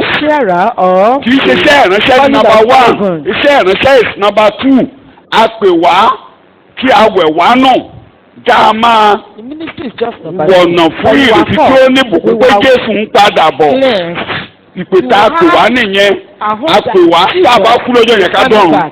That if we die that very day. Àwa tún pè wá. And we were called. Relate with people. Relate with people. Ìyẹn ni secondary. Tẹ́ ẹ̀ bá wá relate yẹn, you can miss the primary calling. Wọ́n bá àwọn èèyàn dọ̀rẹ́. Ẹ relate ẹ ran àwọn èèyàn lọ́wọ́. Ẹ fà wọ́n lọ́wọ́ sókè. Ẹ fà wọ́n lọ́wọ́ sókè. Àwọn tó ń dẹ̀ lọ ní ká fà lọ́wọ́ sókè. Àwọn ìgárá. Àwọn tó burú náà ní ká lọ bá. Àwọn tó máa bú wa. Àwọn tí ò ní kà wá sí náà ní ká ràn lọ́wọ́. That are wicked. Ẹ má ṣe gbàgbé ẹ̀kọ́ pásítọ̀ mi ìjọ ilé iṣẹ́ wàá ta ni. Àwọn tọ́lọ́run ń kó wá àwọn tó ní wàhálà. The people that God is bringing to us are those that have problems. Ó dàbí ẹ̀kọ́ tèmi àwọn alàgbà ń ṣe some few days ago. Tẹ́ ẹ bá ti rí àwọn ọmọ ìjọ bí oní wàhálà ẹ̀ ní ràn wọ́n lọ́wọ́. Tẹ́ ẹ bá ti rí wọn bí problem. Wọ́n ń ṣe problem. Kí ni wọ́n ní wàhálà? Kí mo ní wọ́n ṣe? Kì í ṣe àwọn gan ni wàhálà. They are not ìjọ tó bá ti ń wọ ẹnìkan pé òun gan ni wàhálà inú á máa bí ọ sí ìjọ ní wàhálà ní títí dé wọ́n ní ìṣòro ni kí mo ní wọ́n ṣe fún wọ́n rán wa ká lọ ran àwọn tó ní ìṣòro lọ́wọ́ kó má fojú oní wàhálà wo àwọn arákùnrin àti arábìnrin ó ní ìṣòro ni ìṣòro yẹn dẹ̀ máa kọjá lọ àbí kò ní kọjá lọ tó bá lè ràn lọ́wọ́ tó bá lè ṣe kankan gbàdúrà fún If you can't do Má anything, bàjá, pray for ó him. níṣòro. Don't fight him. He has problem. So ẹ máa kà lọ ẹsẹ̀ kẹ́ẹ̀ẹ́dógún ni mò ń lọ. No, dear brothers and sisters, Yes, I have not achieved it, yes. but I focus on this one thing, forgetting the past and looking forward for what lies ahead. 14 and 15 now. Yes. Press on to reach the end of the race Kí n lè dé òpin eré ìje mi lórúkọ Jésù ẹ dé òpin eré ìje mi o. Amen. and receive the heavenly prize Ẹ débi èrè o. for which God Ó wá ní Christ ẹni Jesus tó bá ti calling us. ní ìmọ̀ Kristi Then, tó ní òye Kristi anyone irú èrò yìí ló gbọ́dọ̀ knowledge wà of lọ́kàn. Christ. Fóun tó sọ pé ẹni bá jẹ́ ni pípé níbẹ̀ yẹn ẹni tó yẹ ìbá ti yé ẹni pípé nìyẹn tó ní ìmọ̀ pé ibi èrè là ń lọ ibi èrè là ń lọ ibi èrè là ń lọ ibi èrè là ń lọ ẹni yẹn lóye That person is knowledgeable. lórúkọ Jésù ẹ débi èrè o. You Amen. get to the place of reward. lórúkọ Jésù ẹ débi èrè o. Amen. The place of reward. òye yẹn ló máa jẹ́ ká ṣe bí Ọlọ́run ti fẹ́ kákẹ́kọ̀ọ́ kékeré kan lára àwọn Farisí. God wants us to Farisí ò bá wọ́n máa ń yára wọn sọ́tọ̀ The Pharisees. fún Ọlọ́run fẹ́ káwa náà yára wọn sọ́tọ̀ láàrin àwọn aláìgbàgbọ́ And God ká má bàa yé rẹ. wants us to separate ourselves Kò from sí ìrẹ́pọ̀ sí ìmọ́lẹ̀ ní pẹ̀lú òkùnkùn. There is no Kò relation sí ìrẹ́pọ̀ pẹ̀lú ẹni tó gbàgbọ́ àti aláìgbàgbọ́ wípé ká ràn wọ́n lọ́wọ́ kó rí gbàlà. just for us to help Ikú them. àti ìyè kò ń ṣọ̀rẹ́. Life and death are not friends. Ikú àti ìyè ò ń ṣọ̀rẹ́. Life and death. Bẹ́líálì àti Kristi ń ṣọ̀rẹ́. Belial and Christ are not friends. Òkùnkùn àti ìmọ́lẹ̀ ò ń gbélé Light papọ̀. and darkness doesn't abide together. Shout hallelujah. Hallelujah. They don't Shout abide hallelujah. together. Hallelujah. Ìmọ́lẹ̀ ni wá. We are Òkùnkùn light. ni ayé. The word is Kristi ni wá. we are Bẹ́líà ni ayé. The word is Belial. Tẹ́ḿpìlì Ọlọ́run ni yín. We are temple of God. Tẹ́ḿpìlì èṣù ló wà nígboro. Temple of devil is the word. Shout hallelujah. Hallelujah. Shout hallelujah. Hallelujah. Finally kí n tó parí ẹ̀kọ́ yìí mo níbi tí ẹ̀kọ́ yìí forí sọ gangan ò ní wípé kí a pé kí a We will pé be perfect nínú ìfẹ́. in love. Point number 2. Let me read it in English. This passage refers to moral perfection in general, but with specific reference to love. In other words, not loving friends only. Not loving friends only, which would be an imperfect love, but loving enemies also, as our Heavenly Father does. Ẹsẹ̀ yìí ń tọ́ka sí pípé nínú ìwà tí ó tọ́ lápapọ̀. Michael sọ̀rọ̀. Ṣùgbọ́n ó ń ṣe ìtọ́ka sí ní pàtó sí pípé ní ìfẹ́. Thank you. Ní èdè kúkúrú, kì í ṣe pé kí a fẹ́ràn àwọn ọ̀rẹ́ nìkan. Eléyìí tí ó máa jẹ́ ìfẹ́ tí kò pé. Ṣùgbọ́n fífẹ́ràn àwọn ọ̀tá náà. Tó bá ti jẹ́ àwọn ará ilé wa la fẹ́ràn àtàwọn tó ń kí wa ìyẹn là ń pè ní ọ̀dàbí àkórí ẹ̀kọ́ one of my early preachers Just like the late teaching of Stephen Offord. Mo ní kásẹ̀tì yẹn kó tó the ti teaching gbọ́ of the jó preacher mentioned. tí bá ti ra yè bros máa wá jáde. The title of that message is Imperfect Love. Ìfẹ́ tí a bá ti ní sáwọn ará ilé wa. Matthew náà ló The ti love that we sílẹ̀. have for our relations. Tá à ń ní fáwọn tó fẹ́ràn wa That àwọn we tó fà have ní for those that love nǹkan. us, Imperfect and give us love. Kí ni mo pè é? Ìfẹ́ tí ò pé. Ìfẹ́ tí ò pé. It is imperfect love. Ìfẹ́ tó pé. The perfect Òun love lè lè tí à ń fi hàn fún àwọn tó kórìíra wa. shown to those that Àwọn tí ò hate us. ṣe é fẹ́ràn. Those that is Àwọn difficult to tí ò love. thank you very much. Ìfẹ́ tó pé nìyẹn. That is the perfect Láwọn tí ò love. ṣe é ràn lọ́wọ́. Those that is difficult to help. Èdè tí Lúùkù lò ẹsẹ̀ yìí. The friend Èdè that tí Lúùkù lò here. níbí yìí nínú Luke chapter 6 In nígbà Luke tó ń gbẹ́kọ̀ọ́ yẹn chapter jáde òun sọ pé Said ẹ jẹ́ aláàánú. that Be merciful as your Father in heaven is merciful. Ṣùgbọ́n Ṣé aláàánú gẹ́gẹ́ bí bàbá wa lọ́run ṣe jáde. Matthew kó gbogbo ẹ̀ pọ̀. The You must be Matthew compassionate, recapitulate everything. just as your Father is compassionate. Kí aláàánú bí bàbá ṣe ṣe kí ni o. That Tẹ́ ẹ bá we dẹ̀ be túmọ̀ àánú yẹn for compassion. Ọlọ́run jẹ́ aláàánú fún gbogbo èèyàn That God is pátápátá. compassionate for Bó ṣe ń rọ̀jò fún everyone. gbogbo èèyàn. And Ẹni it's náà always for ẹ ní everyone. ìfẹ́ gbogbo ènìyàn. You should have love for Bí everyone. bàbá ṣe ní ìfẹ́ gbogbo Just ènìyàn. as the Father has the love Kí ló for máa ràn wá lọ́wọ́ kí n everyone. tó parí ẹ̀kọ́ What will yìí? help us? tó máa ràn wá lọ́wọ́ ni pé àwọn tó bá ti jẹ́ ti Kristi ìyàtọ̀ kan wà Róòmù orí kẹjọ ẹsẹ̀ kẹsàn sí ìkẹrìnlá. There is a difference there. tó máa ràn wá lọ́wọ́ nìyẹn Róòmù orí kẹjọ Romans chapter 8. Bẹ́ẹ̀ni kò sí nínú ti ara. ẹ máa gbọ́ o Bí kò sí nínú ti ẹ̀mí. ẹ̀yin kìrìsìtẹ́nì ìdí tẹ́kọ̀ọ́ ìfẹ́ máa ràn wá lọ́wọ́ torí ẹ̀kọ́ tí Jésù ń ṣe because the teaching of Jesus ó Christ ń sọ ti ìgbà tí a máa ní ìpààrọ̀ àyà is àwọn tó máa di àtúnbí a renewal of mind. sí nínú ara You are not nínú ti ẹ̀. ṣe èèyàn lásán You are mọ́ not just an ordinary person. ṣe lèṣù You are not devilish. ṣe aláìgbàgbọ́ You are not an unbeliever. ẹ̀mí àìgbọ́ràn òṣìṣẹ́ nínú The yín spirit of disobedience. ẹ̀mí ojú ọ̀run bí tí mo ti bẹ̀rẹ̀ kọ́ ìyẹn kọ́ ló ń darí yín Started the teaching that it is not the Èyí spirit of ṣòkú. death dominating you. àwọn You are òkú not nínú ẹ̀ṣẹ̀ us. The cross or the kì í ṣe ìfẹ́ ẹnu ara yín lẹ́ ń ṣe you are not doing the will. kì í ṣe ara ló ń darí yín It is not the flesh that is tó ẹ ò sí nínú ara You are not the flesh. But you are not controlled by your sinful nature. But you are not controlled by your sinful nature. bẹ́ẹ̀ni kì í ṣe ẹran ara ló ń darí yín máa ta mú òyìnbó yẹn tẹ́ mi lọ́rùn You are controlled by the spirit. ta ló ń darí wa. If you have the spirit of God. ṣé ẹ rí àwọn tí ẹ̀dá ẹ̀ṣẹ̀ bá ń darí gbogbo táwọn sọ láti ọtí mo ti ṣẹ̀kọ́ inú á máa bí wọn inú á máa bí wọn wọn ò lè múlò They can never make you bíbélì yẹn tẹ́ mi lọ́rùn ẹ̀dá ẹ̀ṣẹ̀ ló ń darí wọn kí ló ń darí wọn ṣùgbọ́n ẹni tí ẹ̀mí mímọ́ bá ti ráàyè nínú ayé rẹ̀ á ní ohùn Ọlọ́run rèé ohùn Ọlọ́run rèé ẹ̀mí mímọ́ ló ń ṣe kí ni o. mo ń gbèdì ẹ òyìnbó yẹn ni kó máa kà ló tẹ́ mi lọ́rùn. You are controlled by the spirit if you have the spirit of God living in you. ṣé ẹ̀mí Ọlọ́run ń gbé náà wá. Is the Holy Spirit kí abiding ló ń in gbé náà us? wá. It is the Holy ó Spirit. wá ní ẹnikẹ́ni tí ò bá ti ní ẹ̀mí Ọlọ́run kì í ṣaráàlú Ọlọ́run The o. Spirit of And God remember is that- not a member of God. And remember that those who do not have the spirit of Christ living in them do not belong to him at all. ó ti tó wọn ń ṣaráàlú Ọlọ́run rárá wọn ṣe ìjọba Ọlọ́run rárá fún àwọn yẹn á máa ṣe bíi ọkàn wọn wọ́n á máa ṣe bí wọ́n ṣe bí wọn wọ́n á máa lo ìfúnra ní egun àgbà according to their wọ́n á máa lo ìwà ìbínibí wọn ẹ̀mí mímọ́ ò ráyè the Holy Spirit will not have a ní ìgbà tí chance. Jésù ní òun kanlẹ̀kùn wọ́n wá ṣọ́ọ̀ṣì o ẹ̀ máa kanlẹ̀kùn ṣùgbọ́n wọ́n ti pálọ̀kù ọkàn wọn tí wọ́n bá pẹ́ ètò agbówọ́lé ọkàn ni And before long, the devil will èèyàn tó kọ́kọ́ máa ń fi ọkàn rẹ̀ lé of their heart. tó bá yẹ ìṣọ́ wá gbà kó fún ọkàn rẹ̀ It is This the is man what that the will Bible- harden his mind. ó ń lọ sínú òkun pupa. Satan will dominate, will take control. gbóni mo ló ń lọ àwọn mẹ́ta ló máa ń ṣiṣẹ́ pọ̀ ní ọkàn ọmọ ènìyàn àkọ́kọ́ sí ọkàn rẹ̀ lé Where the Don't sọ yìí. man will harden his mind kò lè ṣeé that ṣe what this man nǹkan nìyẹn ṣe fún mi mi ò lè gbà what mi ò lè that gbà. person has done.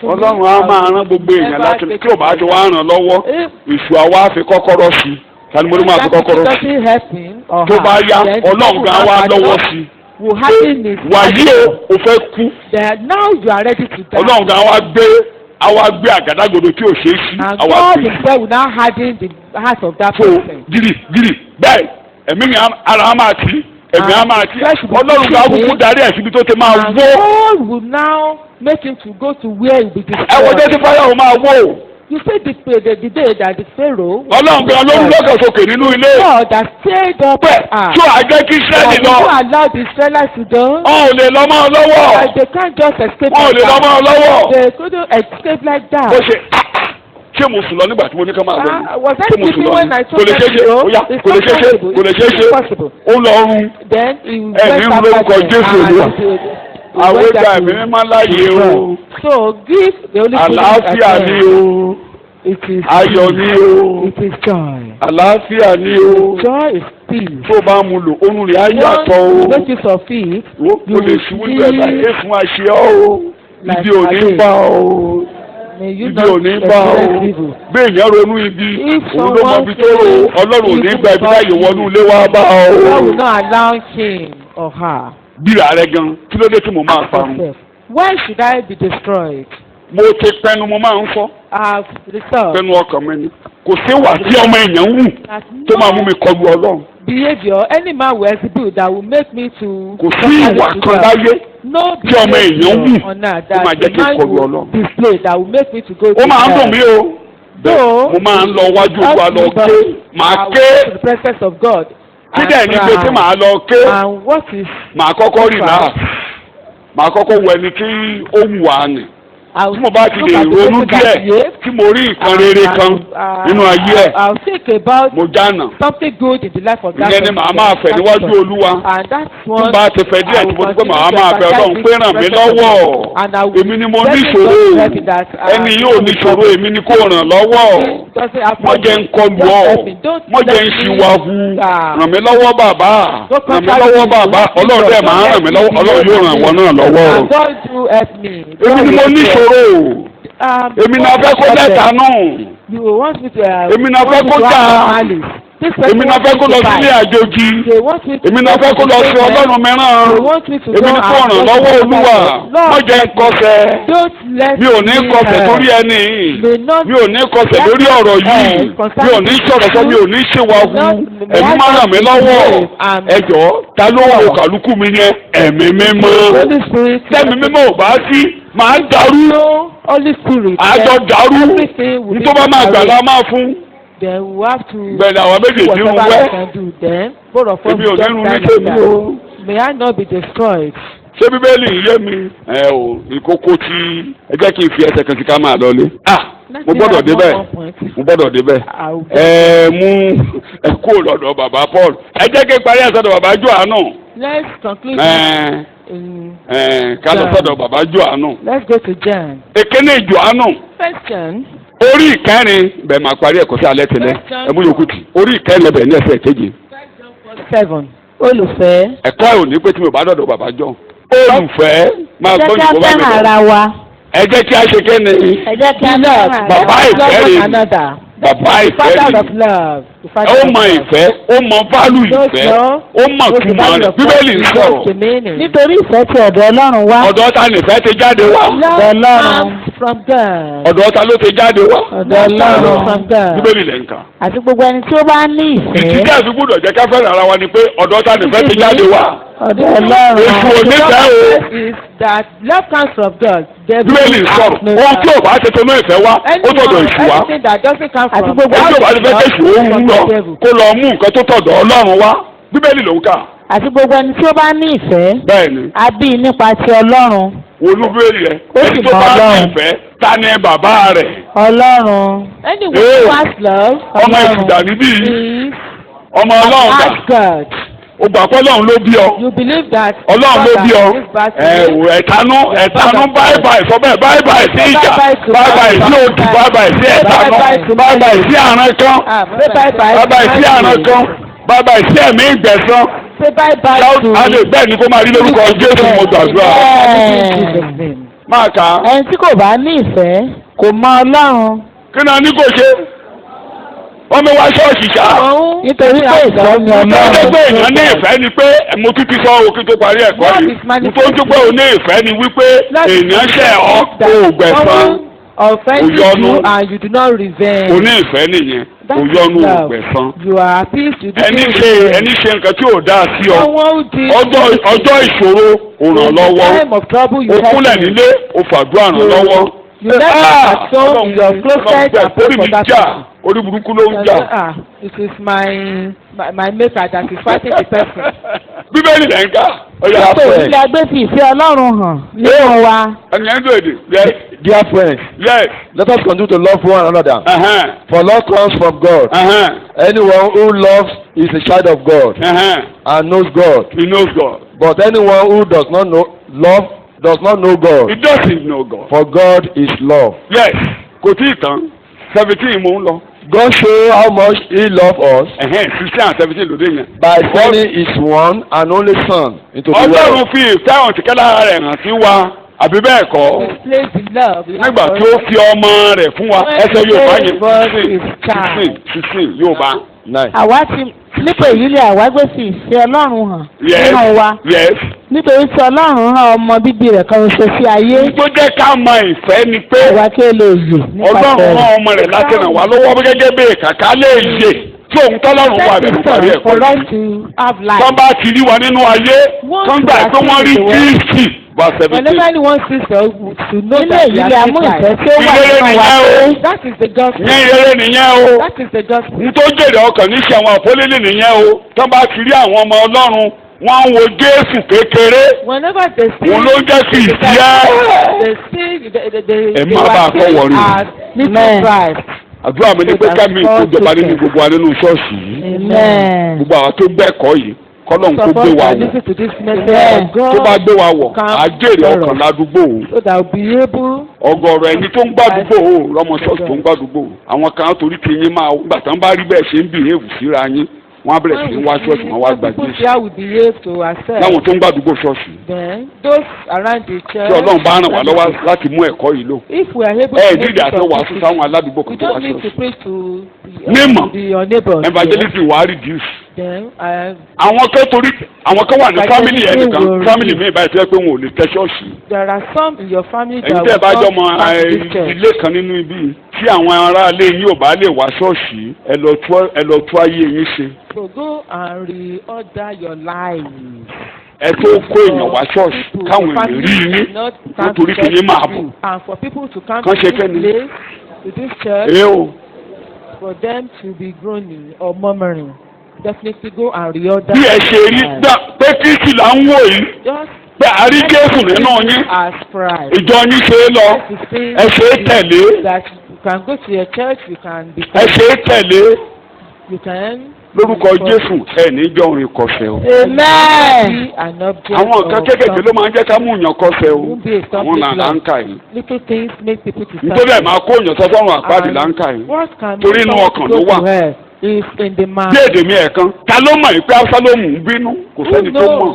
Inú ọkàn ẹ̀ ló wà. Is angry because it's right there in his Kò jáde kò ṣàgbèrè. He didn't Ṣùgbọ́n èrò ọ̀run àpáàdì ni. He didn't fornicate, but N tó panirun bí eléyìí bí èrò bí àwọn ìwà burúkú yìí kò sí. Òun ló ń panirun. What can make Jésù náà people sọ to bẹ́ẹ̀. destroy Ó látẹnu ní like burúkú this ti ń thing? jáde wá. Ẹ̀mí mímọ́ So it ràn mí is lọ́wọ́. heart that evil thoughts Ẹ̀mí mímọ́ ràn mí Holy lọ́wọ́. Spirit help me. Ẹ jẹ́ ká gbàdúrà lórúkọ Jésù Olúwa. Olúwa a dúpẹ́ lọ́wọ́ yín o. Tó bá jẹ́ pé ẹ̀kọ́ yìí a gbọ́ lásán tá a gbé ìyìn rere jáde ńbẹ̀ yẹn ni pé kò ràn wá lọ́wọ́ torí a rí pé ó ga jù wá lọ kì í ṣe nǹkan téèyàn kan lè dá ṣe fúnra ẹ̀. Ṣùgbọ́n ìrere tó wà ń bẹ̀ ni pé Bíbélì ní 1 John chapter 4 verse 17 yẹn ó ní ìwọ Ọlọ́run bí Kristi ṣe rí lénìí ó ní bẹ́ẹ̀ lánìí ní ayé yìí. Ẹ̀mí Kristi ń gbénu wa. Paul náà tó sọ ó ní gbogbo ẹ̀kúnrẹ́rẹ́ Ọlọ́run ó ń gbénu Kristi Jésù ó ládẹ̀ ti ṣe wá ní kíkín nínú rẹ̀ we are complete. Yẹni pé tá a bá ti tẹjúmọ̀ wọ Kristi tá a dẹ̀ mọ̀ pé Ọlọ́run alààyè ó fẹ́ràn wa ju gbogbo lọ ìfẹ́ yìí ló máa rọ̀ wá láti fẹ́ràn ẹnìkejì wa. Olúwa dúpẹ́ fún ẹ̀kọ́ yìí tẹ́ tún láàyè wa lálẹ́ yìí ní orúkọ Jésù ọ̀pẹ̀pẹ̀ àti ìyìn wa. A rí i pé ó ga jù ṣùgbọ́n kíní kan náà là ń tọrọ ní ká fi gbéyàwó wá síbi ìtẹ́ àánú ká lè tọrọ ìrànlọ́wọ́ ní àkókò yìí Ọlọ́run á ń fẹ́ kẹ́ ẹ ràn wá lọ́wọ́ ká lè mú lò ní orúkọ Jésù ràn wá lọ́wọ́. Olúwa ẹ mẹ́sẹ̀ wa dúró Olúwa ẹ pọkàn wa mọ́ Olúwa ẹ sọ ìríran wa di ti gbòòrò ògo ni forúkọ yín ní orúkọ Jésù Olúwa wa. Ǹjẹ́ èrè ọ̀fẹ́ Jésù Kristi Olúwa ìfẹ́ ti Ọlọ́run ìdàpọ̀ tẹ̀ mọ́ kó wà pẹ̀lú wa ẹ kí hallelujah.